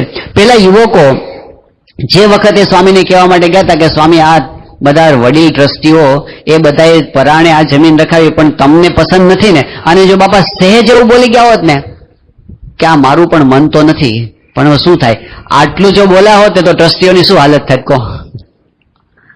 જેને સ્વામીશ્રીએ સોંપ્યું છે એની મર્યાદા પણ સચવાય, ધારેલું કામ પણ થાય. કેટલી ધીરજ રાખીને એક વખત તો બાપાએ શિલાન્યાસ પણ કરી નાખ્યો. ધીરજ તો જુઓ. પછી ફરી શિલાન્યાસ કર્યો, જે નવી જમીન પર 91ની સાલમાં બાપાએ ફરી શિલાન્યાસ કર્યો, પણ બધાને સાથે રાખ્યા. બધાને એમ તો આ આપણો નિર્ણય છે એવું થયું. તો સ્વામીશ્રી બધાને ભેગા કરીને કામ કરવાનું કહેતા અને એના માટે બાપાની એક રીત હતી કે બીજાનો દ્રષ્ટિકોણ સમજવા માટેની તૈયારી રાખવી અને કોઈ પણ વ્યક્તિ વિશે ઝડપી નિર્ણય ના કરી દેવો. ઝડપી નિર્ણય શું થાય છે, કેટલીક વખત આપણે થોડુંક જોયું હોય ને જાજુ અનુમાન કરી બેસીએ.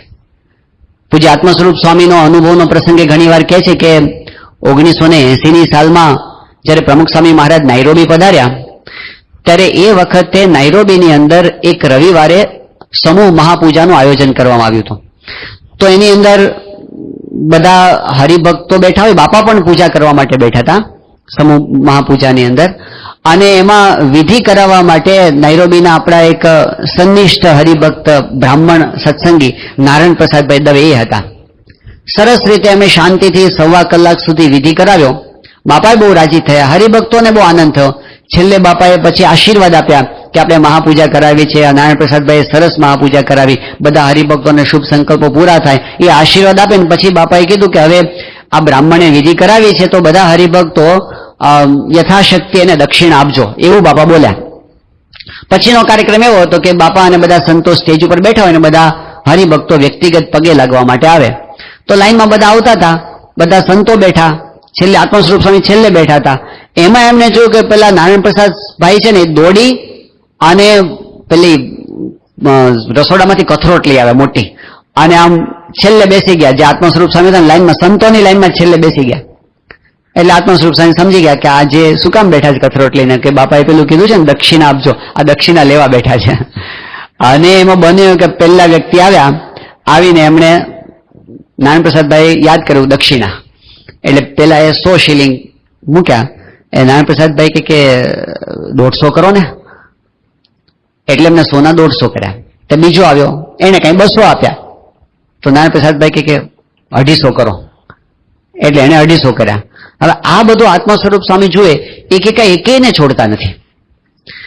બ્રાહ્મણનો લોભ તો જુઓ, બાપાએ કૃપા કરીને આશીર્વાદ આપ્યા, હરિભક્તો પ્રેમથી દક્ષિણ આપે છે, પણ આને તો સંતોષ જ નથી. બધાની પાસે માગ માગ જ કરે, માગ માગ જ કરે. એટલે એમનું મન ખાટું થયું કે આ મહાપૂજા વિધિ આટલી હારી કરાવી, પણ ભાવ શું હતો? આ જ હતો, આના માટે વિધિ થતી હતી, બીજું કઈ ભગવાનમાં કઈ નથી, આમાં લાંબા છે. એટલે બધું મન એમનું પછી તો સાંભળે ને તો કાનમાં વાગ્યા કરે, બધા પાસે માગે ને આટલા આપો, આટલા આપો, આટલા આપો. ક્યારે પૂરું થાય એમ થયું. હરિભક્તોની લાઈન બધી પૂરી થઈ ગઈ. પછી એ તો ઉભા થઈ ગયા અને બાપા પાસે જ્યાં સંતો વિતરાઈને બેઠા હતા ત્યાં સ્વામી પાસે પહોંચી ગયા અને કંઈક વાત ચાલતી હતી. એટલામાં એને જતા જતા જોયું ને નારાયણ પ્રસાદભાઈ ફટાફટ આમ નોટો ગણવા માંડ્યા. એટલા ઉત્સાહથી ગણતા હતા ને એમને કહ્યું કે જો આમની આ લોભ જુઓ અને આની લક્ષ્મી ભક્તિ જુઓ. બધું થયું અને ત્યાં તો સંતો બેઠા હતા ને ત્યાં નારાયણ પ્રસાદભાઈ એકદમ ખુશ થતા થતા આવ્યા અને બાપાને પગે લાગીને કહ્યું, બાપા આજે તો મજા આવી ગઈ. તે મજા જ આવે ને, આટલું બધું થાય એટલે મજા જ આવે ને. પણ એમણે કીધું કે બાપા આજે તો મજા આવી ગઈ, કારણ કે આજે મેં સંકલ્પ કર્યો હતો કે બધા હરિભક્તો તરફથી જેટલી સેવા આવે એટલી સેવા મારા પોતાના તરફથી ઉમેરીને મારે ઠાકોરજીની સેવા કરવી છે. અને આત્મસ્વરૂપ સ્વામી ઘા ખાઈ ગયા કે આપણે શું સમજતા હતા અને નીકળ્યું શું. ઘણી વખત 180 ડિગ્રી જુદી વાત હોય છે. આપણે સામેવાળી વ્યક્તિ વિશે સમજતા હોઈએ, પ્રયાસ કરીએ છીએ. આપણે ઘણી વખત કોકનું કહેલું સાંભળીને આપણે માની લઈએ છીએ કે આવો જ છે. પોઝિટિવ વાતમાં નથી મનાતું, નેગેટિવ વાતમાં તરત મનાઈ જાય છે. કોઈ પણ વ્યક્તિ વિશે જ્યારે કોઈ નેગેટિવ વાત કરે ચોક્કસ ડાઉટ કરવો. આજે દુનિયાના કાયદા પણ એવું કહે છે, એના માટે બેનિફિટ ઓફ ડાઉટ શબ્દ વપરાય છે. બેનિફિટ ઓફ ડાઉટ એટલે શું? કે કોઈ પણ વ્યક્તિ વિશે આપણને સહેજ શંકા હોય કે કદાચ એને ભૂલ ના પણ કરી હોય, જો શંકા હોય ને તો પછી એને લાભ એવો આપવો કે એને નથી કર્યું. જો 100% ખાતરી હોય કે એને ભૂલ કરી છે તો જ દંડ આપવો. એટલે આપણા કોર્ટનો કાયદો પણ એવું કહે છે કે 100 ગુનેગાર ભલે છૂટી જાય પણ એક નિર્દોષને સજા થવી જોઈએ નહીં. એવું તો માનવતા કહે છે. જ્યારે એક નિર્દોષ દંડાઈ જાય છે ને ત્યારે એની હાય પણ આપણને લાગે છે. સંપની બાબતમાં, દ્રષ્ટિકોણ સમજવાની બાબતમાં ઉતાવળ કરી દેવાની અંદર ઘણી વખત આવી ભૂલ આપણાથી થઈ જાય છે. આપણે સામેવાળાને સમજવા કે સાંભળવા તૈયાર પણ થતા નથી. આ બહુ જ મોટી ભૂલ છે. એમાંય જ્યારે આપણી જવાબદારી મોટી હોય ત્યારે આપણે વધારે જાણપણું રાખવું પડે છે. કારણ કે સત્તાના નશાની અંદર આપણે બહુ બધાને દુઃખી કરી શકીએ છીએ. જો આપણું ઘરમાં ચાલતું હોય, આપણે ઘરમાં મોવડી હોઈએ, તો એનો અર્થ કે આપણે વધારે નમ્ર થવું પડે. તો એનો અર્થ કે આપણે વધારે કાન અને હૃદય ખુલ્લા રાખવા પડે. સ્વામી બાપા કહેતા કે દ્રષ્ટિકોણ સમજવા માટેની કોશિશ કરવી. અને બીજું બાપા કહેતા કે સાથે સાથે લાગણીને સમજવી. ઘણી વખત એવું થતું હોય છે, આપણે સંવેદનશીલતા ગુમાવી દઈએ છીએ. કેવળ વર્ક ઓરિએન્ટેડ આપણે થઈ જઈએ છીએ. સ્વામીશ્રી કહેતા સામેવાળાની પરિસ્થિતિને પણ સમજવી. ઘરની અંદર નવી વહુ પરણીને આવે, બાપા આ વાત બહુ કહેતા. સ્વામી કે એવું સમજવું ઘરમાં દીકરી આવી છે. ઘરમાં નવા આવ્યા હોય ને એ વખતે અમુક કામ કરવાની પદ્ધતિ એમની જુદી હોય. એ 15, 20, 25 વર્ષ સુધી જે વાતાવરણમાંથી ઉછરીને આવ્યા હોય એમાંથી નવા વાતાવરણમાં, નવી સિસ્ટમમાં એમને સેટ થવાનું હોય. એ વખતે એમને હૂંફની જરૂર હોય. પણ એ વખતે કોઈ જજ થઈને બેસે અને એક એક વ્યક્તિ વસ્તુ ઓબ્ઝર્વ કરે અને આ વસ્તુ આમ નહીં કરવાની, આમ કરવાની, આમ નહીં કરવાની, આમ કરવાની, ચાન્સ તો આપો.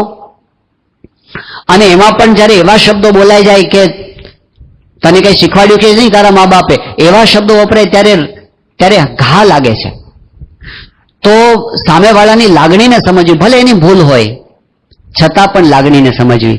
અને બીજી વસ્તુ, જે જુવાન છે એને મા બાપની લાગણીને સમજવી. એમાંય ઘણી વખત ભૂલ થતી હોય છે કે પરણતા વ્યક્તિ કે નોખા થવું છે. અરે જે મા બાપે પેટે પાટા બાંધીને દીકરાને મોટો કર્યો હોય, કેટલી આશાઓ સેવી હોય કે દીકરો મોટો થશે, ઘડપણમાં આપણી લાકડી બનીને રહેશે, અને એવા સમયે પેલો છોકરો મા બાપને ગેટ આઉટ કરી દે. લાગણી, જો ઘણી વખત એવું હોય છે કે મા બાપ જૂના જમાનાના હોય, એમના વિચારો ઘણીવાર જુદા પડતા હોય, ઘણી વખત એવું હોય કે સ્વભાવ પણ વિચિત્ર હોય, આવું બને. પણ છતાં એટલું તો સમજવું જોઈએ કે એમણે આપણા નાનપણની અંદર ઘણા સ્વભાવોને સહન કરેલા છે. ગીજુભાઈ બધેકા સરસ બાળ વાર્તાઓ લખતા હતા. એક બાળ વાર્તા લખી છે, બહુ મર્મસભર છે. ટાઇટલ છે બાપા કાગડો. પ્રસંગ એવો બને છે કે એક વખતે ઘરની અંદર એક પિતા વડીલ એણે એના દીકરાને એક પ્રશ્ન પૂછ્યો કંઈક. દીકરાએ જવાબ આપ્યો, બાપને કંઈક બરાબર સંભળાયો નહીં કે સમજાયો નહીં, એટલે એને ફરી વાર પૂછ્યું, દીકરા તે શું કીધું? અને છોકરો એકદમ ગુસ્સે થઈ ગયો કે બાપા તમે શું પણ પૂછપૂછ કરો છો? એકવાર કીધું તો ખરું, સંભળાતું નથી અને સમજાતું નથી. એના બાપે એ વખતે એક જૂનો ચોપડો કાઢીને દીકરાના હાથમાં આપ્યો. એક લાલ જૂનો ચોપડો, દુકાનનો, હિસાબનો. એ પૂછ્યું શું છે આમાં? એ કે લા વાંચ, શું લખ્યું છે? તો લખ્યું હતું કે બાપા કાગડો, આવું લખ્યું હતું. બાપા ઉદ્ગાર ચિહ્ન કાગડો, અને નીચે લીટા કર્યા હતા. એના બાપા કે લીટા ગણતો. પેલા લીટા ગણ્યા, 100 લીટા હતા, આમ ઉભા લીટા. એ કે બાપા આ શું છે? એ કે દીકરા એક વખત એવું બન્યું તું, તું નાનો હતો અને તું દુકાને આવ્યો હતો, અને એ વખતે હું મારું કંઈક કામ કરતો હતો અને હિસાબ લખતો હતો. એમાં તને કાગડો દેખાણો સામેના છાપરા ઉપર બેઠેલો, એટલે તે મને હલાવીને કીધું બાપા કાગડો. એટલે મેં કીધું કે હા દીકરા કાગડો. હજી હું 1 મિનિટ લખું ત્યારે બાપા કાગડો. તો મેં કીધું હા દીકરા કાગડો, બાપા કાગડો. એ તે જેટલી વખત તે કીધું તું ને એના લીટા છે આ. તે 100 વખત મને કીધું તું, હું કંટાળ્યો નહોતો, તું 2 વખતમાં કંટાળી ગયો. આપણા નાનપણના સ્વભાવો એમને સહન નથી કર્યા, તો ગડપણના સ્વભાવો આપણે સહન કરવા, સમજવાની કોશિશ. અને એમાંય કેવું થતું હોય છે ઘણી વાર, નારાયણ મુનિ સ્વામી સરસ વાત કરે છે કે એક સોનીની દુકાન અને બાજુમાં લુહારની કોઢ. હવે પેલો લુહાર કામ કરતો હોય ને એટલે લોઢું પેલી ઘણ પછાડે ને ધડીંગ ધડીંગ ધડીંગ ધડીંગ અવાજ આખો દિવસ આવ્યા કરે. એક દિવસ એવો થયો કે લોઢાનો એક ટુકડો એ કોઢમાંથી છટકી અને સોનીની દુકાનમાં જઈને પડ્યો. તો એ ટુકડો પડ્યો ને એટલે સોનું પેલા ટુકડા, લોઢાના ટુકડાને વઢવા માંડ્યું. સોનું વઢે છે. સોનું કહે છે કે ભાઈ હથોડીઓ તો મારા માથે પડે છે, પણ તારા જેટલી ચીસાચી શું નથી કરતો, આટલી ચીસાચી શું કરે છે આખો દિવસ? આવું પેલા સોનાએ લોઢાને કીધું. ત્યારે લોઢાએ સામે કીધું કે તારી ને મારી પરિસ્થિતિમાં ફેર છે. સોનું કે શું ફેર છે? મને ટીપે છે તને ટીપે છે. પેલું લોઢું કે ના, તને કોણ ટીપે છે? તને જે લોઢી પેલું હથોડી ટીપે છે ને એ સોનાની બનેલી નથી, લોઢાની બનેલી છે. એટલે તને પારકા ટીપે છે, મને તો પોતાના જ ટીપે છે. કોકનું સહન થાય પણ પંડના જ હોય, અને એ જયારે અપમાન કરે ને ત્યારે એ સહન થતું નથી. મારી દશા આવી છે કે જયારે પોતાના જ ઘરમાં બનેલો પ્રસંગ છે. અમદાવાદની અંદર એક બાપુજી ઘરની અંદર પૂજા કરવા માટે બેઠા, નીચે પાથરીને. છોકરો લાંબા લાંબા વાળ, બાથરૂમમાંથી નાહીને નીકળો, એમાંથી પાણી ટપકતું તો એના માથું હલાવ્યું અને એ ટીપા પેલા પૂજા ઉપર પડ્યા.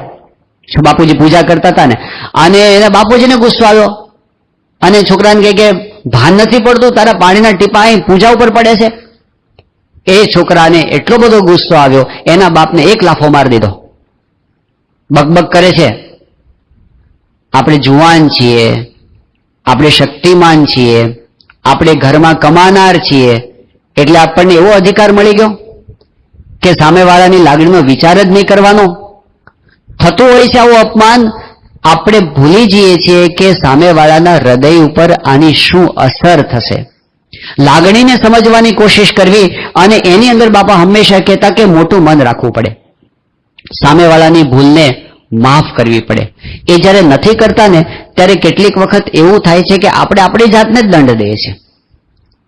ઘરની અંદર ભેગા રહેતા હોઈએ, કેટલીક વખત એવું થવાનું કે કોકના તરફથી આપણને અન્યાય પણ થાય. કેટલીક વખત એવું થવાનું કે અયોગ્ય આચરણ હોય ને આપણે કંઈક સહન કરવાનું આવે. સ્વામી કે મોટું મન રાખવું.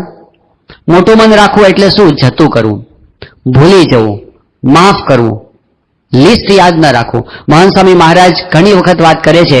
એ કહે છે કે કોઈ માણસે આપણને એક લાફો માર્યો તો આપણને એનું જે દુઃખ થાય 10 મિનિટ સુધી પેલી તમતમાટી થાય, તો એમાં કોનો વાંક? સામેવાળી વ્યક્તિનો વાંક, કારણ કે એને આપણને લાફો માર્યો ને આપણે 10 મિનિટ સહન કરવું પડ્યું.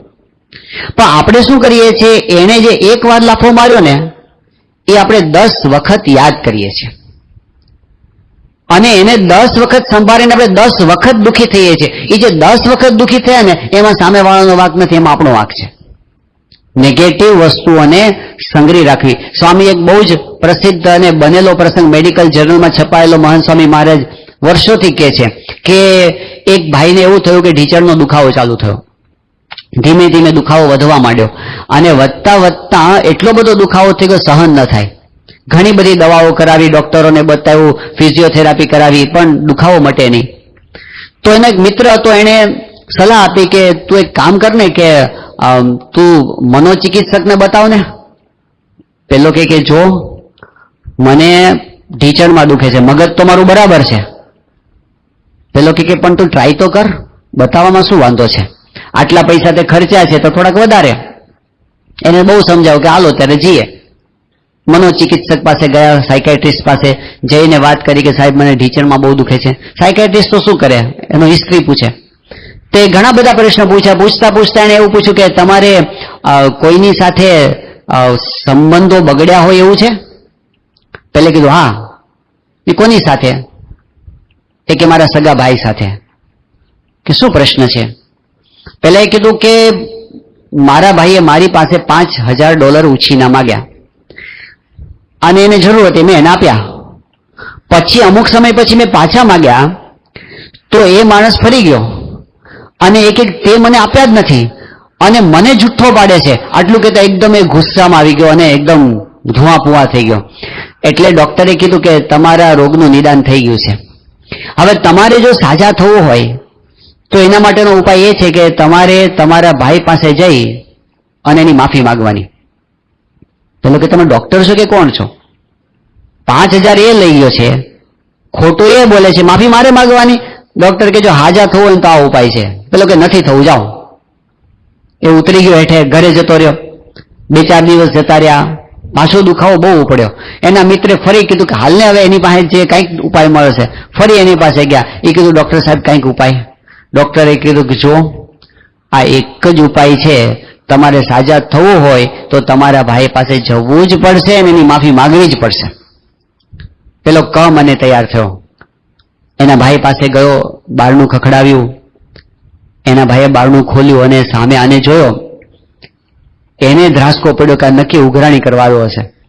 અને કીધું જો ભાઈ હું ઉઘરાણી કરવાની થયો, તને મળવા આવ્યો છું. કે સારું સારું, આવ અંદર આવ. બેઠા બંને. શું કામ છે બોલ? એટલે આ કે હું છે ને તારી માફી માંગવા આવ્યો છું. કેમ? કે મને એવું લાગે છે કે કદાચ મેં છે ને 5000 તને નહીં આપ્યા હોય, કદાચ બીજા કોકને આપ્યા હશે, અને મને એવી ભ્રાંતિ થઈ હશે કે મેં તને આપ્યા છે.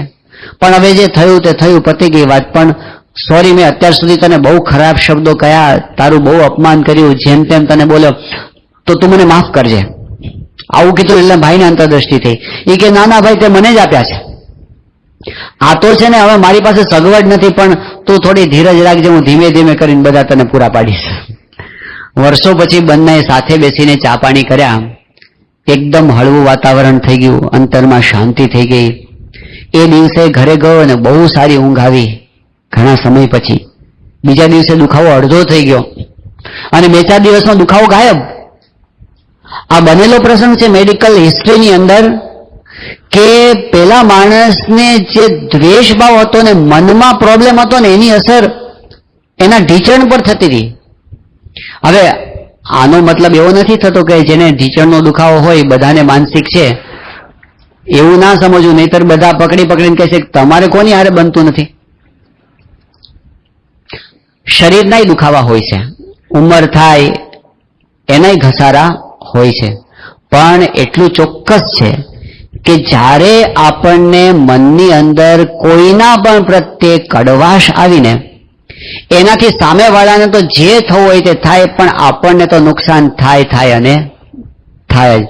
એટલે આપણા ભલા માટે શારીરિક રીતે, માનસિક રીતે, આધ્યાત્મિક રીતે સ્વાર્થી બનીને પણ આપણે બધાને માફ કરી દેવા જેવું છે. બાપાના જીવનમાં આપણે કેટલું જોયું, કેટલું બાપા માફ કરી દેતા. સ્વામીશ્રીને એક વખત એવો પ્રસંગ બન્યો એમની યુવાન અવસ્થાની અંદર કે અમુક લોકોએ એને ઝેર આપવા પ્રયત્ન કર્યો. ખબર પડી ગઈ, ઉઘાડું પડી ગયું. જે 2-3 જણ હતા, સ્વામીશ્રીએ જે લોકો જાણતા હતા ને એ બધાને ભેગા કર્યા અને કીધું કે જુઓ, આજે જે ઘટના બની ગઈ એ પ્રસંગ કોઈને પણ જિંદગીભર કેવો નહીં. પ્રતિજ્ઞા કરો. સ્વામી પ્રતિજ્ઞા કરાવી. અને જે વ્યક્તિની ભૂલ હતી એને પોતાને તો એકદમ હવે તો બીક લાગે, એ જવા તૈયાર થયા. સ્વામીશ્રીએ એને પ્રેમથી સમજાવ્યા. સ્વામી કે જુઓ, જે થઈ ગયું એ થઈ ગયું. સ્વામી કે ભૂલી જાઓ હવે. કે પણ સ્વામી હવે તો બધાને ખબર પડશે અને બધા મારી સાથે કઈ રીતે વર્તશે. સ્વામી કે જો કોઈની ખબર નહીં પડે અને 2-4 દિવસમાં બધા ભૂલી જશે, તમે બહાર જશો તો દુઃખી થશો, ક્યાં જશો, કોણ આધાર તમારો. સ્વામી કે પ્રેમથી રહો, તમારી જિંદગી સારી રીતે પસાર થઈ જશે. એટલે જે લોકોએ આટલી હદ સુધીની એમની સાથે દુશ્મનાવટ રાખી, પ્રમુખ સ્વામી મહારાજે એવી વ્યક્તિઓને માફ તો કર્યા, પણ કઈ કક્ષા સુધી ભૂલી જ ગયા. જીવનભર એમને નિભાવ્યા, એનું ભલું કર્યું. 24મી સપ્ટેમ્બર 2002 ના દિવસે ગાંધીનગરમાં જે આતંકવાદનો હુમલો થયો, કોને દુઃખ નહોતું? કોના હૃદય પર ઘા નહોતો પડ્યો? કોને આઘાત નહોતો લાગ્યો? કોના મનની અંદર એ પ્રસંગનો ડંખ નહોતો પડ્યો? બધાને લાગ્યું હતું. પણ બાપા સ્વામીશ્રી ત્યાં ગયા અને એ વખતે બેલા હોસ્પિટલમાં ગયા. જેટલા લોકો ઘાયલ થયા હતા બધાને બાપાએ આશીર્વાદ આપ્યા.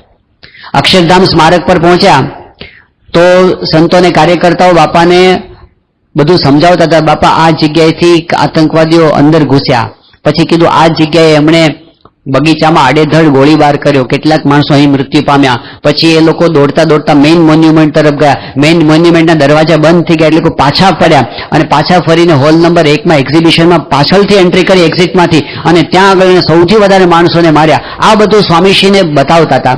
સ્વામીશ્રી દરેક જગ્યાએ જાતે જઈ અને સ્વામી પુષ્પો છાંટતા હતા અને ત્યાં ઉભા રહીને બાપા પ્રાર્થના કરતા હતા કે જે ધામમાં ગયા છે એ બધાને ભગવાન પોતાનું સુખ આપે, એનું કલ્યાણ થાય.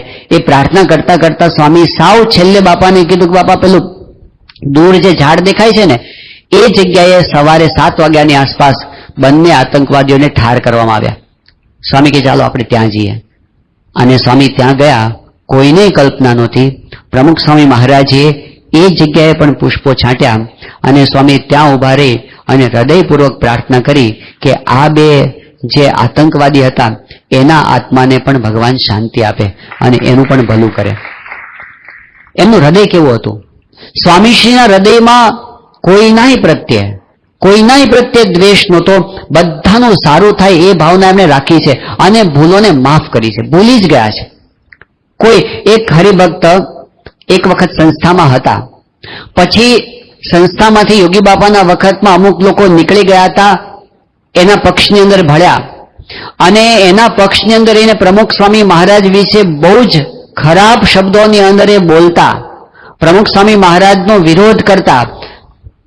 જીવનનો અંતકાળ જ્યારે આવ્યો, એમની છેલ્લી બીમારી હતી, ત્યારે એને બહુ જ પસ્તાવો થયો કે મેં આવા નિર્મળ અને સાચા સંત વિશે આવું કર્યું. બહુ જ પસ્તાવો થયો. બાપા પાસે જવાની હિંમત નહોતી. એમને હરિભક્તોને બોલાવ્યા અને હરિભક્તોને બોલાવીને કીધું કે મને અત્યારે બહુ જ બળતરા થાય છે કે મેં પ્રમુખ સ્વામી મહારાજ વિશે આવું કર્યું. એમણે કીધું મારે એક કાગળ લખવો છે. એમણે આખો પત્ર બાપા પર લખ્યો અને કીધું કે સ્વામી, આમ તો મેં એવી ભૂલ કરી છે કે માફ ન કરી શકાય, પણ આપ ઉદાર હૃદય રાખી અને મને ક્ષમા કરજો એ આપને હું પ્રાર્થના કરું છું. રડતા રડતા એમણે કાગળ લખ્યો. બાપા પાસે કાગળ આવ્યો અને સ્વામીએ સામે જવાબ લખ્યો. સ્વામી કે અમે આ વસ્તુને યાદ રાખી જ નથી. સ્વામી બાપા કે અમે એટલું જ યાદ રાખ્યું છે કે શાસ્ત્રીજી મહારાજના વખતની અંદર તમે સારંગપુર આવતા હતા અને શાસ્ત્રીજી મહારાજની સામે બેસીને તમે વચનામૃત વાંચતા હતા, એ જ અમે યાદ રાખ્યું છે, બાકી અમે કાંઈ યાદ રાખ્યું નથી. જમાનો જ ચોપડો, ઉધારનો ચોપડો આ સત્પુરુષે ક્યારેય રાખ્યો નથી. કેટલાક લોકોને એવી ટેવ હોય છે કે ઘરની અંદર આવો કંઈક પ્રસંગ બને, લિસ્ટ કરી રાખે. ટાઈમ આવે ત્યારે કેવા થાય, સામે જવાબ આપવા થાય, દલીલો રજૂ કરવા થાય. લિસ્ટ બનાવવાની અંદર સામેવાળાનું તો જે થવાનું હોય તે, પણ આપણે જ આપણી જાતને દંડ આપીએ છીએ. એટલે સ્વામી હંમેશા એવું કહેતા, મોટું મન રાખવું અને બીજાને માફ કરવા. અને સામેવાળાને માફ કરી દીધા, પણ આપણી ભૂલને પણ શોધવા પ્રયત્ન કરવો. લગભગ આપણી બધાની મનોવૃત્તિ કેવી હોય છે કે જ્યારે કંઈ પ્રસંગ બને તે વખતે આપણે એ વિચારીએ છીએ કે સામેવાળાની કઈ કઈ ભૂલ હતી અને એને શું સુધારો કરવો જોઈએ. કદાચ એવું બને પણ ખરું કે આપણે એવી ભૂલોથી દલીલ કરીને કદાચ દલીલોમાં જીતી જઈએ, કદાચ કોર્ટની અંદર પણ આપણે જીતી જઈએ, પણ એટલું યાદ રાખીએ કે કોઈ દિવસ પોતાની ભૂલનો વિચાર કર્યા વગર આપણી પ્રગતિ નથી થતી, શાંતિ નથી થતી, ઉકેલ નથી આવતો, કાયમી ઉકેલ નથી આવતો. જે ઉકેલ આવે ને એ એવો ઉકેલ હોય જેમાં વિન વિન ના હોય, જેની અંદર જીત્યાનો થોડો સંતોષ હોય પણ અંતરની અંદર તો દુઃખ જ હોય, એનો ડંખ જ હોય, જે આગળ જતા આપણને ભગવાનને સંતથી દૂર લઈ જાય. આપણે સત્સંગના ઇતિહાસની અંદર આપણે જોઈએ તો પવિત્રાનંદ સ્વામી હતા, મોટા સંત હતા, વિદ્વાન હતા, સદગુણવાળા હતા, ધર્મ નિયમમાં બહુ જ દ્રઢ હતા, વ્યવહાર કુશળ હતા, સંસ્થામાં આગેવાન હતા. વડતાલની અંદર ભગતજી મહારાજને જ્યારે વિમુખ કરવામાં આવ્યા ત્યારે એ વખતે ફ્રન્ટ રો ની અંદર રહી અને પવિત્રાનંદ સ્વામી નિર્ણય કરવામાં હતા. એમણે નિર્ણય આપ્યો કે મારે પ્રાગજીને વિમુખ કરવો છે, એવો નિર્ણય એમણે આપ્યો હતો. અને એમના નિર્ણયની સામે કોઈ બોલી શકે નહીં એવો એમનો પાવર હતો. એક વખત હોય પાવર, સમય પ્રમાણે પાવર બદલાતો હોય છે. એ વખતે એમનો પાવર આટલો બધો હતો. પણ વર્ષો પસાર થયા, સમય એકવાર એવો આવ્યો કે એક વખત આણંદની અંદર આચાર્ય મહારાજ આવવાના હતા વડતાલથી, સાથે કેટલાક સંતો પણ આવવાના હતા.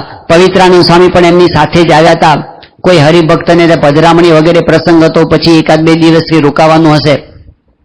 સાંજના સમયે મંદિરની અંદર આરતી થઈ અને આરતી થયા પછી જે સંપ્રદાયની પ્રણાલિકા પ્રમાણે ધૂન બોલાય, રામકૃષ્ણ ગોવિંદ જય જય ગોવિંદ, હરે રામ ગોવિંદ જય જય ગોવિંદ, એ ધૂન બોલાણી અને એના છેલ્લા ભાગની અંદર ધૂન આવી સ્વામિનારાયણ સ્વામિનારાયણ. હવે જૂની પ્રણાલિકા એવી હતી કે એ વખતે છેલ્લા ભાગની અંદર નરનારાયણ સ્વામિનારાયણ, નરનારાયણ સ્વામિનારાયણ એવું બોલવામાં આવતું હતું. પવિત્રાનંદ સ્વામી જૂની પ્રણાલિકાના આગ્રહી અને કેટલાક નવા સંતો પછી આવ્યા હતા, એ બધા વિચારતા હતા કે હવે આ પ્રણાલિકા છોડો, કારણ કે મહારાજે બે દેશ પાડ્યા, એમાં નરનારાયણ એટલે અમદાવાદ દેશ કહેવાય, લક્ષ્મીનારાયણ એટલે વડતાલ દેશ કહેવાય. એટલે અમદાવાદ દેશના નામ આપણે શું કામ લેવા? એટલે આપણે નરનારાયણ સ્વામિનારાયણ નહીં, સ્વામિનારાયણ સ્વામિનારાયણ ચાલુ કરો. પવિત્રાનંદ સ્વામી જૂની પ્રણાલિકા શું કામ તોડો છો? પેલા કે હવે જૂનું છોડો, પણ ખેંચતાણ રહ્યા કરે અને એમાં ધૂન ચાલુ થઈ તો બધા બોલ્યા સ્વામિનારાયણ સ્વામિનારાયણ સ્વામિનારાયણ. અને પવિત્રાનંદ સ્વામી એકલા છે ને મોટેથી બધાની સામે અવાજ કરે નરનારાયણ સ્વામિનારાયણ, નરનારાયણ સ્વામિનારાયણ. તો એક સાધુ હતા ને, એને કટાક્ષની અંદર એવું કીધું કે ઊંટ મરવાનું થાય ને તો એ મારવાડ ભણી મોઢું રાખે. આ કઈ કહેવત છે કે મારવાડ એનું વતન કહેવાય. અને કટાક્ષ એવી રીતે હતો કે પૂર્વાશ્રમની અંદર પવિત્રાનંદ સ્વામીનું વતન એ લખનૌ બાજુના હતા, એટલે કે ઉત્તર ભારતના હતા. અને ઉત્તર ભારત છે એ અમદાવાદ દેશની અંદર આવે. એટલે હજી પવિત્રાનંદ સ્વામીને પોતાના દેશની વાસના મટી નથી એવો કટાક્ષ કરીને કીધું કે ઊંટ મરવાનું થાય તો મારવાડ ભણી મોઢું રાખે. હવે પવિત્રાનંદ સ્વામીને આ વચન હાડો હાડ લાગી ગયું. બીજું શું એમને લાગ્યું કે પેલા નાના સાધુ તો બોલ્યા, પવિત્રાનંદ સ્વામી બધાની સામું જોયું કે બીજા બધા શું કરે છે, તો કેટલાક લોકો હસ્યા. આ સંતની કોમેન્ટ ઉપર બીજા હસ્યા. હસ્યાનો અર્થ મતલબ કે એની પણ આમાં સંમતિ છે. આ કટાક્ષની અંદર એ લોકો ઇન્વોલ્વ છે અને એમાં એને મોટેરા સામું જોયું.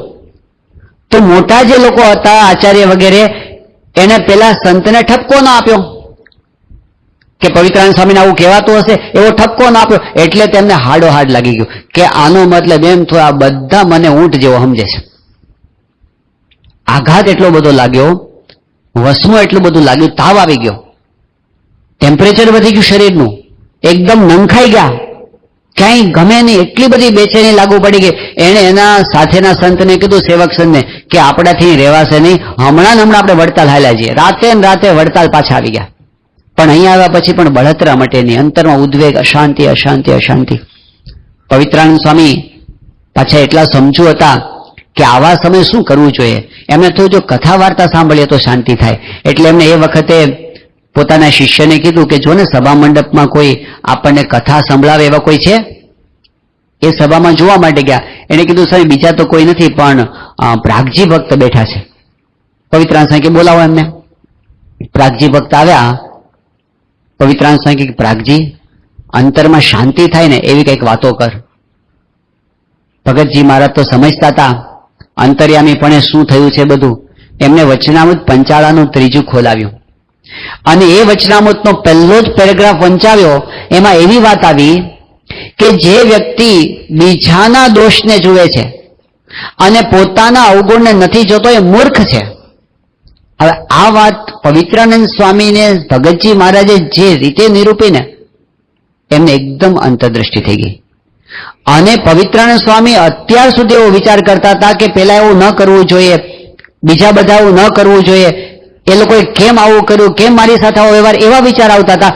એકદમ એમનું ફોકસ બદલાઈ ગયું અને એમને એવો વિચાર આવ્યો કે એમણે ભૂલ કરી એ તો કરી જ, પણ મારી પણ આમાં ભૂલ છે કે મને આ 30 40 વર્ષ સત્સંગની અંદર થયા અને હું 2 શબ્દ સહન ન કરી શકું, એ મારી ભૂલ નહીં. એણે કહ્યું એની ભૂલ, પણ હું સહન ન કરી શકું મારી ભૂલ. અને સામે જ પ્રાગજી ભગત બેઠા છે. અરે આ પ્રાગજી ભગતનું જે અપમાન થયું છે એને ધક્કા મારીને મંદિરથી બહાર કાઢી મૂકવામાં આવ્યા છે. એવું અપમાન મારું ક્યાં થયું છે? અને છતાં પણ એના મુખ પરની પ્રસન્નતાની રેખા વિલાઈ નથી. અને હું 2 શબ્દની અંદર દુઃખી થઈ ગયો તો હું આ સત્સંગમાં આવીને પામ્યો છું, મેં શું સમજણ કેળવી?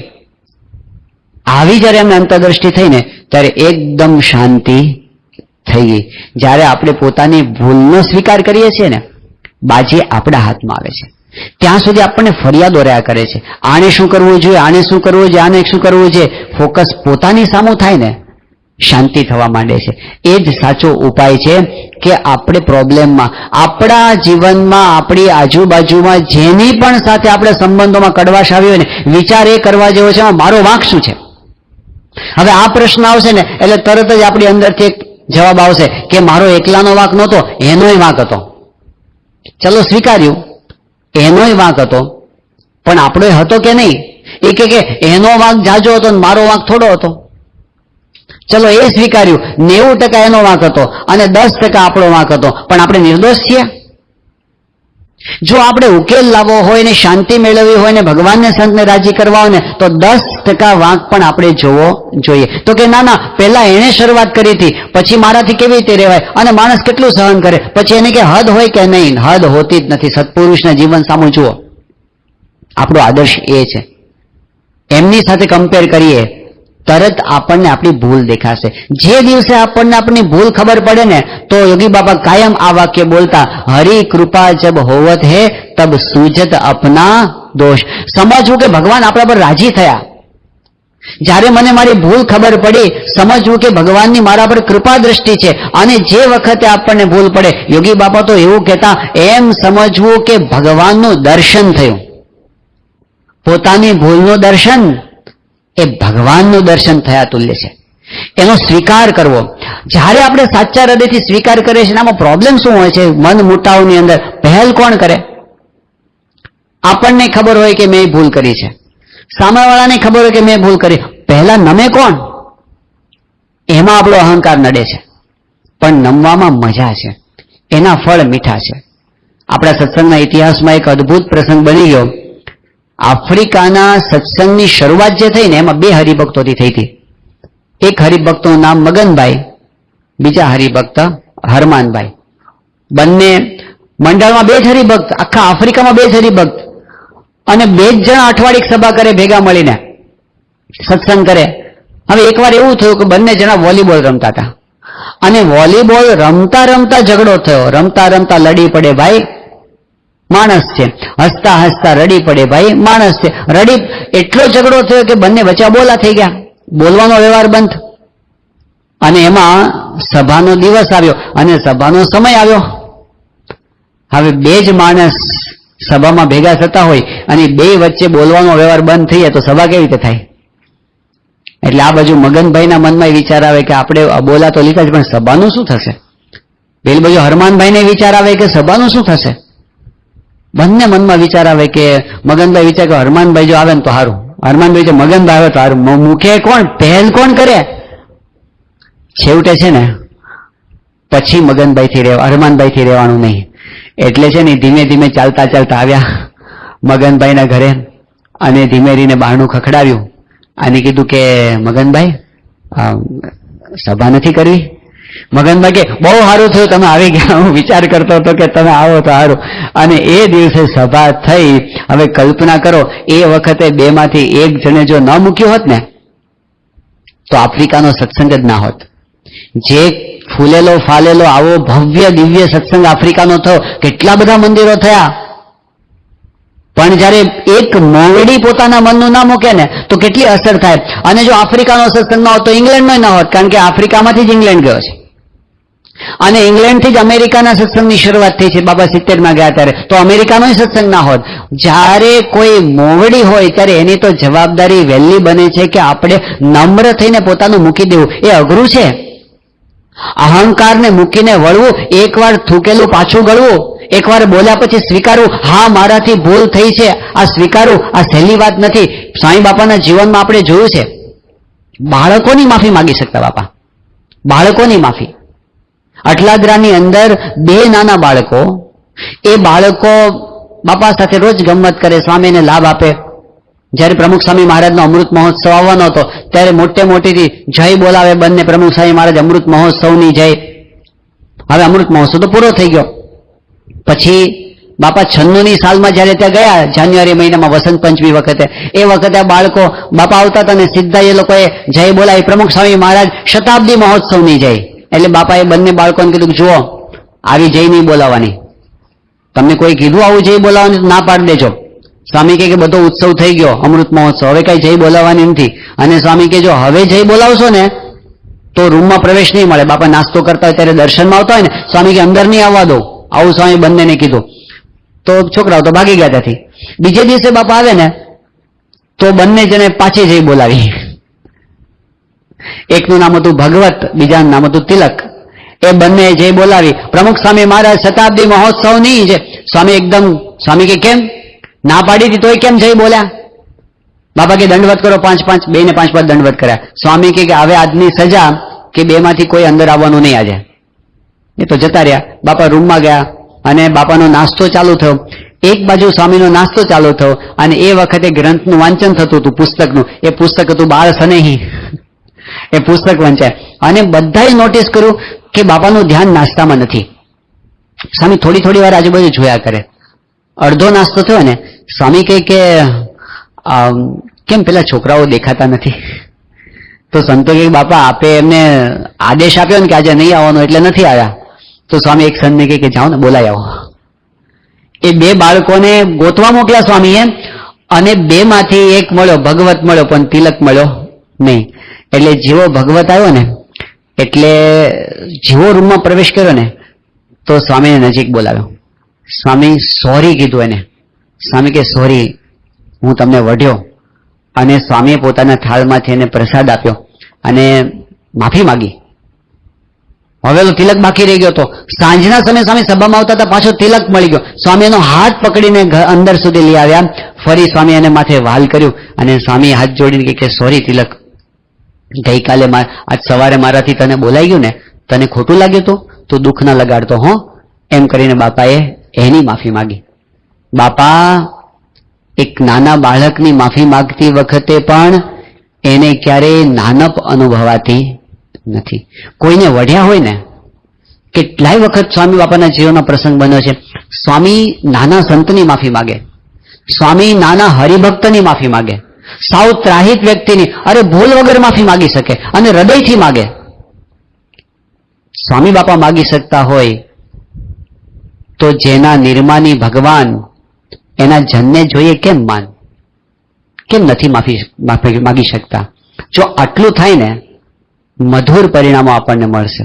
ઘણી વખત આપણને બીક લાગે, આપણે માફી માગીએ ને તો ઓલો ચડી બેસે, એવી બીક લાગે. અરે ટ્રાય તો કરો, એકવાર ગુરુના રસ્તે ચાલવાની કોશિશ તો કરો. સાચા હૃદયથી માગવાની, ખોટી માફી માગવાથી કામ નથી થતું. સાચા હૃદયથી માગે તો એના હૃદય પર અસર થાય છે. બાકી ઘણા લોકોને એવી ખોટી ટેવ પડી જાય કે આપણે માફી માગી લેવાની ઉપરથી. એવું નહીં. સાચા હૃદયથી માફી માગીએ તો એ પ્રયોગ ખરેખર કરવા જેવો છે કે આપણે બાપાના સાનિધ્યમાં બેઠા છીએ, એમની છત્રછાયામાં બેઠા છીએ. આજે આપણે એવું નક્કી કરીએ કે જેણે આપણા માટે કાંઈ પણ ખરાબ કર્યું હોય ને, એ બધાને હૃદયથી માફ કરી દો. સાચા હૃદયથી, ઉદારતાથી, પ્રમુખ સ્વામી મહારાજના માર્ગે ચાલીને અને બાપાને રાજી કરવાના ઉદ્દેશથી આપણને શાંતિ થઈ જશે. કોઈના પ્રત્યે કોઈ ફરિયાદ નથી. ભગવાન બધાનું ભલું કરો. અને કોકના પ્રત્યે આપણાથી કાંઈ પણ દુર્વ્યવહાર થયો હોય, એકવાર સાચા હૃદયથી એમને સોરી કહી દો, આપણું માન મૂકીને. જો આપણને મોઢામોઢ કહેતા બીક લાગતી હોય અને એટલી હિંમત ના ચાલતી હોય તો એકવાર SMS તો કરી દો સોરીનો, અને ખરેખર ચમત્કાર જેવું કામ થયા છે. જો આપણે આટલું કરશું ને, સામેવાળી વ્યક્તિમાં પરિવર્તન આવશે. અને કદાચ પરિવર્તન નહીં આવે, આ દુનિયામાં કેટલાક લોકો એવા છે કે તમે ગમે એટલું સવળું વર્તન રાખશો ને તો એ નહીં બદલાય. એવાય દુનિયામાં છે. એવા આપણા ગુણાતીત ગુરુઓને મળ્યા છે. ગુણાતીતાનંદ સ્વામી જુનાગઢ મંદિરના મહંત. હવે એમની લીડરશીપમાં શું ખામી હોય અને એને પોતાના જીવનમાં શું ભૂલ કરી હોય, કેટલું પ્યોર જીવન, કેટલા નિષ્પક્ષ પુરુષ, કેટલા પવિત્ર પુરુષ. એ ગુણાતીતાનંદ સ્વામી માટે એમના વખતની અંદર તળ જુનાગઢની અંદર એવી માનતા માનનારા લોકો હતા જે એવી પ્રાર્થના કરતા હતા કે જો ગુણાતીતાનંદ સ્વામી મરે ને તો રાધારમણ દેવને પાકો થાળ કરું. આવી માનતા કરનારા હતા. અને ક્યાં સુધી, કેટલી હદ સુધી કે ગુણાતીતાનંદ સ્વામી મંદિરમાં પ્રદક્ષિણા કરતા હતા અને ઉપર પેલું કામ ચાલતું હતું શિખરનું, અને એક જણે ઉપરથી પથ્થર એવી રીતે નાખ્યો ગુણાતીતાનંદ સ્વામીની ઉપર પડે. સ્વામી તો અંતરેલ પણ બધું જ જાણતા હતા. જેવો પથ્થર ઉપરથી આવ્યો, સ્વામી 2 ડગલા પાછળ હટી ગયા અને પછી ઉપર જોઈને બોલ્યા, તારો માર્યો નહીં મરું. પણ આટલી હદ સુધી દ્વેષ કે મારી નાખવા સુધીના વિચારો આવે. ભગતજી મહારાજને ઝેર આપવાના, ભગતજી મહારાજે કોની સાથે એમણે ખરાબ વ્યવહાર કર્યો કહો? તો વાંક વગર પણ એમની સાથે ખરાબ વ્યવહાર કરનારા હતા, આજે પણ હશે. એ લોકો જિંદગીભર નથી બદલાયા, એવાય છે. યોગી બાપા માટે, પ્રમુખ સ્વામી મહારાજ માટે, મહાન સ્વામી મહારાજ માટે જેને દ્વેષ કર્યો હશે, આજે કેટલાક લોકો એવા હશે કે જે કીડી જેવા જીવને પણ દુભવતા નથી, એવા સંત સાથે શત્રુભાવ રાખતા હશે, એમને વિશે જેમ તેમ બોલતા હશે, જેવું તેવું છાપતા હશે, રાહ જોઈને બેઠા હશે કે આપણે શું કરીએ એનું બગાડવા માટે. છતાં પણ સ્વામીએ મનમાં ક્યારેય રાખ્યું છે?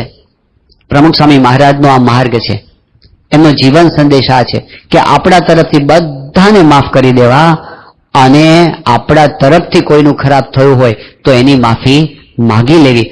પરમ શાંતિ અને ભગવાનનું સુખ એ આની અંદર રહેલું છે. બાકી જો મનમાં ગૂંચવાડો હશે ને તો બાપાની સાથે બેઠા હોઈશું તો પણ આપણને મજા આવશે નહીં સત્સંગની. તો સ્વામીશ્રીએ આ પરસ્પર સંપ માટે જે આપણને સંદેશ આપ્યો કે બીજા સમજે કે ના સમજે પણ મારે સંપ રાખવો છે. આ પ્રમુખ સ્વામી મહારાજનો ત્રીજો જીવન સંદેશ હતો. અને ચોથો જીવન સંદેશ જે આની સાથે ઘણો લાગુ પડે છે એ આપણે ટૂંકની અંદર આજે જોઈ લઈએ. આખી દુનિયામાં પ્રસિદ્ધ છે બાપાનો આ જીવન સંદેશ. એ ચોથો જીવન સંદેશ છે, બીજાના ભલામાં આપણું ભલું છે, બીજાના સુખમાં આપણું સુખ છે, બીજાના ઉત્કર્ષમાં આપણો ઉત્કર્ષ છે. દુનિયાની રીત કેવી હોય છે? એક મનોવૃત્તિ આપણી અંદર ક્યાંક ઊંડે ઊંડે પડી હોય છે, બીજાના દુઃખમાં સુખી થવું. પેલું દ્રષ્ટાંત નથી કે એક જણે શિવજીને પ્રસન્ન કર્યા અને એ વખતે શિવજીએ કીધું કે તું માગ, તું જે માગે છે હું તને આપીશ, પણ શરત એ છે. શરત શું છે ખબર છે? કે તને જેટલું મળશે ને તારા પાડોશીને ડબલ મળશે. પેલું કે એવું શું કામ? શિવજી કે એવું શું કામ એ પૂછવાની તારે જરૂર નથી. તને જેટલું માગી એટલું બધું મળશે, એની શું કામ ચિંતા કરે? તું માગી લે ને, તને જરાય ઓછું નહીં આપો, પણ પાડોશીને ડબલ મળશે. તો પેલા શું માગ્યું? એ કે તો છે ને મને એક દિવસનો ટાઈમ આપો, હું વિચારીને આવું. અને વિચારીને આવ્યો અને એને શું માગ્યું કે મારી એક આંખ જતી રહે, એક હાથ જતો રહે, એક પગ જતો રહે, એક કાને સંભળાતું બંધ થઈ જાય. શિવજી કે તે 25 વર્ષ સુધી સાધના કરી, તપ કરી, આના માટે કરી હતી? તારી બે માંથી આંખ જતી રહે એના માટે? એક પગ જતો રહે એના માટે તે કરી હતી સાધના? પેલો કે પણ મને એ જ આપો, એમાં જેવી મજા આવશે ને બીજામાં નહીં આવે. પોતાનું ભલે જાય પણ સામે વાળાનું તો બગડે છે ને. બીજાના દુઃખમાં સુખી થનારો એક વર્ગ હોય છે, બીજાના સુખમાં સુખી થવું આ સ્પિરિચ્યુઅલ મેચ્યોરિટી છે. આ નાની વસ્તુ નથી. એમાં ખરેખર આમ ભગવાનને સંતને સર્વ કરતા હરતા માનીને જે ચાલતા હોય ને તો શાંતિ રહે, નહીતર એની અંદર બળતરા બળતરા બળતરા થઈ જ જાય. એક યુવક ત્યાં આવ્યો તો અમારે સારંગપુરમાં, બ્રહ્મદર્શન સ્વામીને મળ્યો અને સ્વામીને કહે કે મને છે ને બહુ જ બેચેની રહ્યા કરે છે, રાત્રે ઊંઘ નથી આવતી, આખો દિવસ ટેન્શન રહ્યા કરે છે અને મરવાના વિચારો. એટલે એને બેસાડ્યો શાંતિથી ને કીધું કે શું તને કઈ આર્થિક મુશ્કેલી છે? એ કે ના ને એવું તો નથી. તો કઈ શરીરમાં રોગ છે? એ કે ના એવું નથી. તો કઈ કુટુંબમાં ઝઘડા છે? એ કે ના એવો કઈ પ્રોબ્લેમ નથી. તો તને અશાંતિ શાની છે? એટલે એને પોતાની કથા કહી કે હું એન્જિનિયર થયો, પછી મને નોકરી નહોતી મળતી, તો નોકરી શોધતા શોધતા છેક બેંગ્લોર સુધી પહોંચ્યો. મારા મનમાં એવું હતું કે 15,000 રૂપિયાની નોકરી મળી જાય તો બહુ થઈ ગયું. અને હું કેટલી બધી જગ્યાએ એપ્લિકેશન કરતો તો મને ક્યાંયથી ઇન્ટરવ્યુ ન મળે. એમાં એક જગ્યાએથી ઇન્ટરવ્યુ આવ્યો અને હું ત્યાં આપવા માટે ગયો. એ લોકોએ મને પૂછ્યું બધું અને પછી છેલ્લે મને એમની પસંદગી ઉતારી અને કીધું કે અમે તમને પસંદ તો કરીએ છીએ પણ તમે કેટલો પગાર ઈચ્છો છો? એટલે મને ગળા સુધી આવી ગયું હતું 15,000 રૂપિયા. પણ મારાથી બોલાઈ ગયું કે તમે મને શું આપશો? તો એ લોકોએ કીધું કે અમે તમને 45,000 આપશું. મારા માટે તો લોટરી જેવું હતું. મેં નોકરી સ્વીકારી લીધી. 2 વર્ષ 3 વર્ષ થઈ ગયા નોકરીને. અત્યારે મારો પગાર વધીને 58,000 થઈ ગયો છે. પણ મને પ્રશ્ન એ છે કે મારી આ બાજુ બેસે છે ને એને પગાર 65,000 રૂપિયા છે અને આ બાજુ બેસે ને એને 72,000 છે. એ મને જયારે વિચાર આવે છે ને ત્યારે મને મજા નથી આવતી. બાજુવાળાના ઘરમાં નવું એર કન્ડિશન આવે, હવે એના ઘરમાં તો ટાઢું થતા થાય પણ આપણા ઘરમાં ઉકળાટ ચાલુ થઈ જાય. એને ક્યાંથી આવ્યું? બીજાના સુખમાં સુખી થવું ને બહુ મોટી વાત છે. બીજાના સન્માનમાં રાજી થવું. કોઈ હરિભક્તોનું સન્માન થતું હોય અને આપણે રાજી થઈએ. અરે ઘણી વખત તો એવું થાય છે કોકના દ્વારા સારું કામ સત્સંગની અંદર થાય તોય આપણને થાય કે એના દ્વારા કેમ સારું થયું, સહન નથી થતું. શાસ્ત્રીજી મહારાજની રીત આપણે જોઈએ, બીજાના ઉત્કર્ષમાં ને બીજાના સન્માનમાં કેવી તૈયારી. અમદાવાદની અંદર કાશી વિશ્વનાથ મંદિરની અંદર પારાયણ ચાલે. શાસ્ત્રીજી મહારાજ ત્યાં આગળ બિરાજમાન હતા અને 2 સત્રમાં પારાયણ હોય તો સવારના સત્રમાં પ્રોફેસર જેઠાલાલ સ્વામિનારાયણ પારાયણ વાંચે, સાંજના સત્રમાં શાસ્ત્રીમાં પોતે કથા કરતા હતા. તો સવારનું સત્ર તો શાસ્ત્રીજીમાં જ આવવાના નહોતા. જેઠાલાલ ભાઈ આવી ગયા અને કથા ચાલુ કરી, પણ શાસ્ત્રીજી મહારાજનું જે આસન હતું એના પર બેસી ગયા અને કથા ચાલુ કરી દીધી એમણે. હવે એ વખતે જે હરિભક્તો બેઠા હતા એમાંથી એક જણને બહુ ગમ્યું નહીં એટલે ઊભા થઈ ગયા અને શાસ્ત્રીજી મહારાજ પાસે જઈને ફરિયાદ કરી કે સ્વામી આ જેઠાલાલને કઈ ભાન પડે છે? અરે તમારું જે આસન છે ને એના પર બેસીને કથા કરવા માંડ્યા. શાસ્ત્રીજી મહારાજ કીધું કે કથા કોની કરે છે? એમણે કીધું કે સ્વામી અક્ષર પુરુષોત્તમ ચરિતમ ગ્રંથની કથા કરે છે. શાસ્ત્રી મહારાજ કે અક્ષર પુરુષોત્તમની કરે છે ને? અક્ષર પુરુષોત્તમની કથા તો મારા માથા પર બેસીને કોઈ કરે ને તો પણ ઓછું છે. આપણા ગુરુ જ છે, આપણા ઈષ્ટદેવ જ છે. એનો જ મહિમા જો બીજા દ્વારા પ્રવર્તે તો આપણને બળતરા થાય. સંસ્થાનું જ કોઈ સારું કામ હોય બીજા દ્વારા થાય ને તો આપણને ન ગમે. આ મત્સર છે. ભગવાન સ્વામિનારાયણ વચનામૃતમાં કીધું, નિર્મત્સર સંત એ ભાગવત ધર્મના અધિકારી છે. આ ગુણ બહુ મોટો છે. બીજાના સુખમાં, બીજાના ઉત્કર્ષમાં રાજી થતા શીખવું ને, અંતરથી રાજી થવું. ઉપરથી તો આપણે ફોર્માલિટીની લીધે પણ કોંગ્રેચ્યુલેશન્સ કહીએ છીએ, અભિનંદન, તમે બહુ સારું કામ કર્યું, આમ છે તેમ છે. પણ હૃદયથી રાજી થવું ને એ ગુરુનો માર્ગ છે. સ્વામીશ્રીએ આપણને શીખવ્યું બીજાના સુખમાં આપનું સુખ. અને એમાં બાપાનું જીવન આપણને દેખાય છે. જીવનભર એને બધાનું હિત કર્યું છે. ખાલી ભાવના નહીં, પ્રયત્ન કર્યા છે. એમણે પશુ પંખીનું હિત કર્યું છે. બાપાના કરુણા કેટલી બધી આપણે જોઈ છે સ્વામીની, કે સ્વામી જ્યારે ત્યાં રાજકોટ પાસે રતનપુર ગામ છે ત્યાં કેટલ કેમ્પમાં પધાર્યા હતા. ત્યાં બધા 4000 જેટલા વાછરડા રાખવામાં આવ્યા હતા. સ્વામી પધાર્યા અને બાપાની પાછળ પેલા વાછરડાઓ ફર્યા કરે. સ્વામીએ ત્યાંના સંચાલકને પૂછ્યું કે આ વાછરડા કેમ પાછળ ફરે છે? એમણે કીધું કે સ્વામી, છેલ્લા કેટલાય દિવસોથી અમે એને ઘાસચારો આપી નથી શક્યા અને એટલે જે કોઈ વ્યક્તિ આવે ને એની પાછળ ફરે છે. સ્વામીએ સાંભળ્યું અને બાપાની આંખમાં જળજળી આવી ગયા. સ્વામી કાંઈ જ બોલ્યા નહીં, મૌન થઈ ગયા એકદમ. ગાડીમાં બેસીને સ્વામી ગોંડલ આવ્યા. ઠાકોરજીના દર્શન કરીને સ્વામી નીચે ઉતર્યા અને સીધું જ્ઞાન પ્રસાદ સ્વામીને કીધું. સ્વામી કે હું હમણાં રતનપુર ગયો હતો અને વાછરડાનું દુઃખ મારાથી દેખાયું નહીં. સ્વામી કે ગમે તેમ કરો, ગમે તેમ કરીને આજે ને આજે તમે છે ને આપણા તરફથી ઘાસચારો ત્યાં પહોંચાડો. એમણે કીધું કે બાપા ઘાસ છે જ નહીં. રાજકોટની માર્કેટમાં એક ટ્રક ઘાસ આવે ને તો 20 જણા લાઈનમાં ઉભા હોય છે. ઘાસચારો મળવો જોઈએ ને તો આપણે પહોંચાડીએ. સ્વામી કે ગમે તે કોશિશ કરો. જ્ઞાન પ્રસાદ સ્વામી કીધું કે સ્વામી બીજું તો શું, પણ ડાંગરાની અંદર પેલું બીડ ઊભું છે. સ્વામી કે એ વાઢીને પણ ત્યાં તમે પહોંચાડો. સ્વામી કે ક્યારે પહોંચાડશો? સામે પ્રશ્ન પૂછો. જ્ઞાન પ્રસાદ સ્વામી કે બાપા આપની ઈચ્છા છે ને આજે ને આજે કાપીને આપણે પહોંચાડી દઈશું. અને સ્વામી એકદમ રાજી થઈ ગયા. એમના મુખ પર સંતોષ છવાઈ ગયો. તો કેટલાય સમય સુધી સ્વામીશ્રીએ ઘાસચારો ત્યાંથી મોકલવા માટેની પરવાહ કરી અને પછી બાપાએ કેટલ કેમ્પ સંસ્થા દ્વારા પણ ચાલુ કરાવ્યા. ત્યાંથી સ્વામી રાજકોટ ગયા અને રાજકોટની અંદર એ વખતે કલેક્ટરની ઈચ્છા હતી કે સ્વામી અમે જે ઢોરવાડો કર્યો છે ને તો બેડી નામનું એક ગામ છે ત્યાં 40,000 બળદ રાખવામાં આવ્યા હતા. તો બાપાને કીધું બાપા અહીં આપ આવજો. સ્વામીશ્રી ત્યાં ગયા. હવે એ વખતે બાપાની દ્રષ્ટિની અંદર એક સફેદ રંગનો બળદ આવ્યો. એ બળદની આંખમાં આંસુ હતા, રડતો હતો. સ્વામી એક નજરે એની સામે જોઈ રહ્યા. પછી સ્વામી ત્યાંથી નીકળવાનું થયું એટલે સારંગપુર આવ્યા. સારંગપુર આવીને સ્વામી તરત જ્ઞાનપ્રસાદ સ્વામીને ફોન કર્યો. જ્ઞાનપ્રસાદ સ્વામી બોચાસણ ગયા હતા પેલું ઘાસચારાની ખરીદી માટે. એટલે સ્વામી એમને કીધું કે તમે ક્યાં છો? એ કે સ્વામી બોચાસણ છું. કે શું કાર્યક્રમ છે? એ કે બાબા બસ અહીંથી ગોંડલ પાછા જવાનું છે. સ્વામી કે મારે ખાસ કામ છે, તમે સારંગપુર થઈને જજો. એટલે જ્ઞાનપ્રસાદ સ્વામી સારંગપુર આવ્યા, બાપાને મળ્યા. બાપા શું કામ છે? સ્વામી કે હું છે ને રાજકોટ ગયો ને તો ત્યાં છે ને મેં એક બળદ જોયો અને બળદ છે ને ઉભો રડતો હતો, એની આંખમાં આંસુ હતા. સ્વામી કે એ બળદને આપણે ગોંડલ મંદિરે લઈ આવો છે તો તમે એને લઈ આવો. સ્વામી કે પણ બાપા એ તો 40,000 બળદ છે, એમાં મારે ઓળખવો કઈ રીતે? તમે કયો બળદ જોયો તો? સ્વામી કે સફેદ રંગનો બળદ હતો અને એના છે ને વાંકડિયા વાળ હતા. અરે વાંકડિયા પેલા શું શિંગડા હતા. તો એ કે બાપા કાઠિયાવાડમાં લગભગ બધા બળદની એવા જ શિંગડા હોય.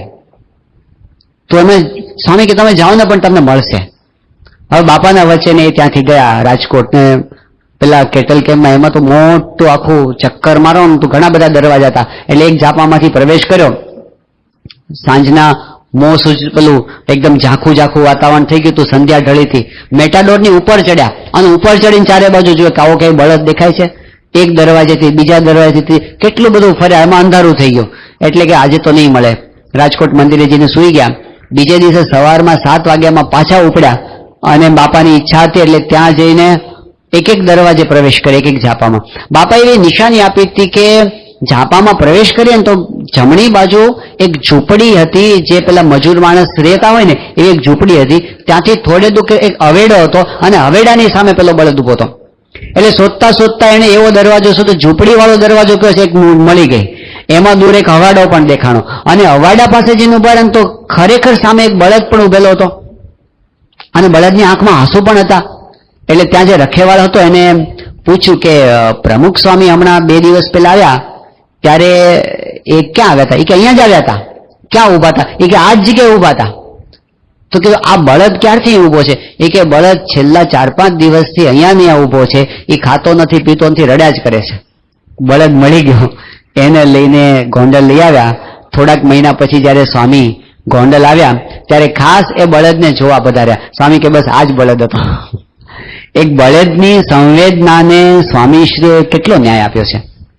બીજાના દુઃખનો કેટલો વિચાર સ્વામીએ કર્યો છે. તો સ્વામીશ્રીનું જીવન અંદરથી કરુણાથી સભર હતું. એ બધાનું ભલું થાય એવો વિચાર એમને રહેતો હતો. કોઈ ત્રાહિત વ્યક્તિ હોય જેની સાથે આમ જો તો કાંઈ લેવા દેવાનો હોય, પણ સ્વામીશ્રી એના સુખનો વિચાર એ હંમેશા પોતે કરતા. એટલે બીજાના ભલામાં આપણું ભલું, બીજાના સુખમાં આપણું સુખ, એ ભાવના એ સ્વામીશ્રી પોતે જીવ્યા છે, વિચાર એનો કર્યો છે. અમદાવાદમાં બાપા હતા, એક ગામની અંદર હરિમંદિર થવાનું હતું, અને બન્યું તો કે હરિમંદિરની જે મકાન હતું જે જગ્યાએ કરવાનું હતું એ તો દાનમાં મળી ગયું હતું, પણ એમાં ભાડુઆત રહેતા હતા, અને એ ભાડુઆત જે રહેતો હતો એ ખાલી કરવાની ના પાડતો હતો. એ કે તમે મને નવું મકાન બનાવી દો તો હું ખાલી કરું. હવે આ બધી મિટિંગમાં ચર્ચા થઈ. એ ગામનો એક કાર્યકર્તા, એ પાછો જુવાન અને જોશીલો, અને એકદમ ગુસ્સામાં આવીને કે નો શું ખાલી કરે, એના બાપનું છે, ખાલી કરવું જ પડે એને, આવું બોલે. એટલે સ્વામી એને વાર્યો. સ્વામી કે જો આવી રીતે કોઈનું પડાવી લેવાની વાત કરવી નહીં. બાપા કે બરાબર છે, માલિકી સંસ્થાની છે, પણ એ બિચારો ગરીબ માણસ છે, એ આજે તમે કાઢી મૂકો તો જાય કે એનો વિચાર કરવો કે નહીં? સાવ પડાવી લેવાની વાત ન કરવી. બાપા કે આપણે એમને બીજું સારું મકાન બનાવી આપો. તો બાપાના હૃદયમાં એ ભાવના હતી કે વિચાર કરતા. 2010ની સાલમાં બાપા અહીં પધાર્યા, અને પ્રયાસવિનભાઈની બહુ જ ઈચ્છા હતી કે બાપા તમે મધુભાન રિસોર્ટમાં આવી અને થોડા દિવસ આરામ કરો. સ્વામીશ્રીને તો બીજા કામ હતા, પણ એમનો આગ્રહ એટલો બધો હતો એટલે સ્વામી ત્યાં રોકાયા 3-4 દિવસ. હવે એમાં આમ તો આ બધાને પ્રવેશ ના હોય, પણ બધા હરિભક્તોને બાપા ત્યાં હતા અને રોજ પૂજાના દર્શન કરવા જાય, એટલે બધા હરિભક્તોને એન્ટ્રી એ નિમિત્તે ત્યાં મળતી હતી. હવે એમાં એવું થયું કે સવારના પોરમાં બાપાની પૂજા, અને હરિભક્તો ગાડી લઈને આવે. એક જગ્યાએ ગાડી એક હરિભક્ત પાર્ક કરવા ગયા. તેને ચોકીદારે કીધું કે સાહેબ આ જગ્યાએ ગાડી પાર્ક નહીં કરવાની. પણ આપણા હરિભક્તો તો ગુણાતીત કહેવાય, એટલે એ કે અહીં જ પાર્ક થશે, સાંભળ્યા વગર હાલવા માંડ્યા. હવે એક ગાડી પાર્ક થાય એટલે બીજી થાય, બીજી થાય એટલે ત્રીજી થાય.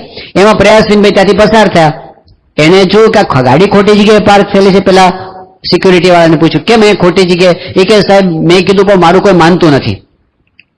એ કે બોલ્યા નહીં, પણ શિસ્તના બહુ આગ્રહી, પરદેશ ભણીને આવેલા છે ને શિસ્તના આગ્રહી, એટલે એને તો એ સિસ્ટમ પ્રમાણે ત્યાં જઈને ઓફિસમાં જઈને એમણે ઓર્ડર આપી દીધો કે આ માણસને નોકરીમાંથી છૂટો કરી દેવો. બાપા 2 દિવસ રોકાયા. પછી જયારે વિદાય લેવાના હતા ત્યારે એમણે બાપાનો આભાર માન્યો. બાપા આપણે ખૂબ મારી પ્રાર્થના સાંભળીને પધાર્યા, એટલે આભાર વ્યક્ત કર્યો. સ્વામીશ્રી જયારે નીકળતા સ્વામીએ પ્રયાસવિનભાઈની પાસે આવીને કીધું કે અમે આગળ આવ્યા, અમારા સંતો પણ આવ્યા, અમારા હરિભક્તો પણ આવ્યા, એ બધા અમુક રીતે ટેવાયેલા ન હોય, એટલે બાપા કે જો એમનાથી કઈ ભૂલચૂક થઈ હોય તો સ્વામી કે એમના વતી હું તમારી માફી માંગુ છું. આવું સ્વામીએ પ્રયાસવિનભાઈ પાસે માફી માંગી. પછી સ્વામી ગાડીમાં બેઠા. આ ગાડી ચાલતી હતી ને સ્વામી ઉભી રાખી, પાછો કાચ ઉતાર્યો, પાછા એમને નજીક બોલાવ્યા. સ્વામી કે મારે એક વિનંતી કરવાની છે. કે બાપા બોલો ને. સ્વામી કે મેં વાત સાંભળી કે તમે તમારા ચોકીદારને છૂટો કરી દીધો છે. બાપા કે વાંક તમારા ચોકીદારનો નહોતો, વાંક તો અમારા હરિભક્તનો હતો. એટલે સ્વામી કે તો એમના વતી હું માફી માંગુ છું, પણ મારી ખાસ વિનંતી છે કે ચોકીદારને પાછો નોકરીમાં રાખી લેજો. એટલે એમને કીધું હા સ્વામી રાખી લેશું. હવે કયા ચોકીદાર હતા? કદાચ જિંદગીમાં એ બાપાને મળ્યા નથી, કદાચ મળશે પણ નહીં, અને કદાચ આજે એને ખબર છે કે નહીં ખબર નહીં કે પ્રમુખ સ્વામી મહારાજે મારી નોકરીની ચિંતા કરી છે. કોઈના પણ દુઃખને સ્વામી ક્યારેય દેખી શકતા નહીં,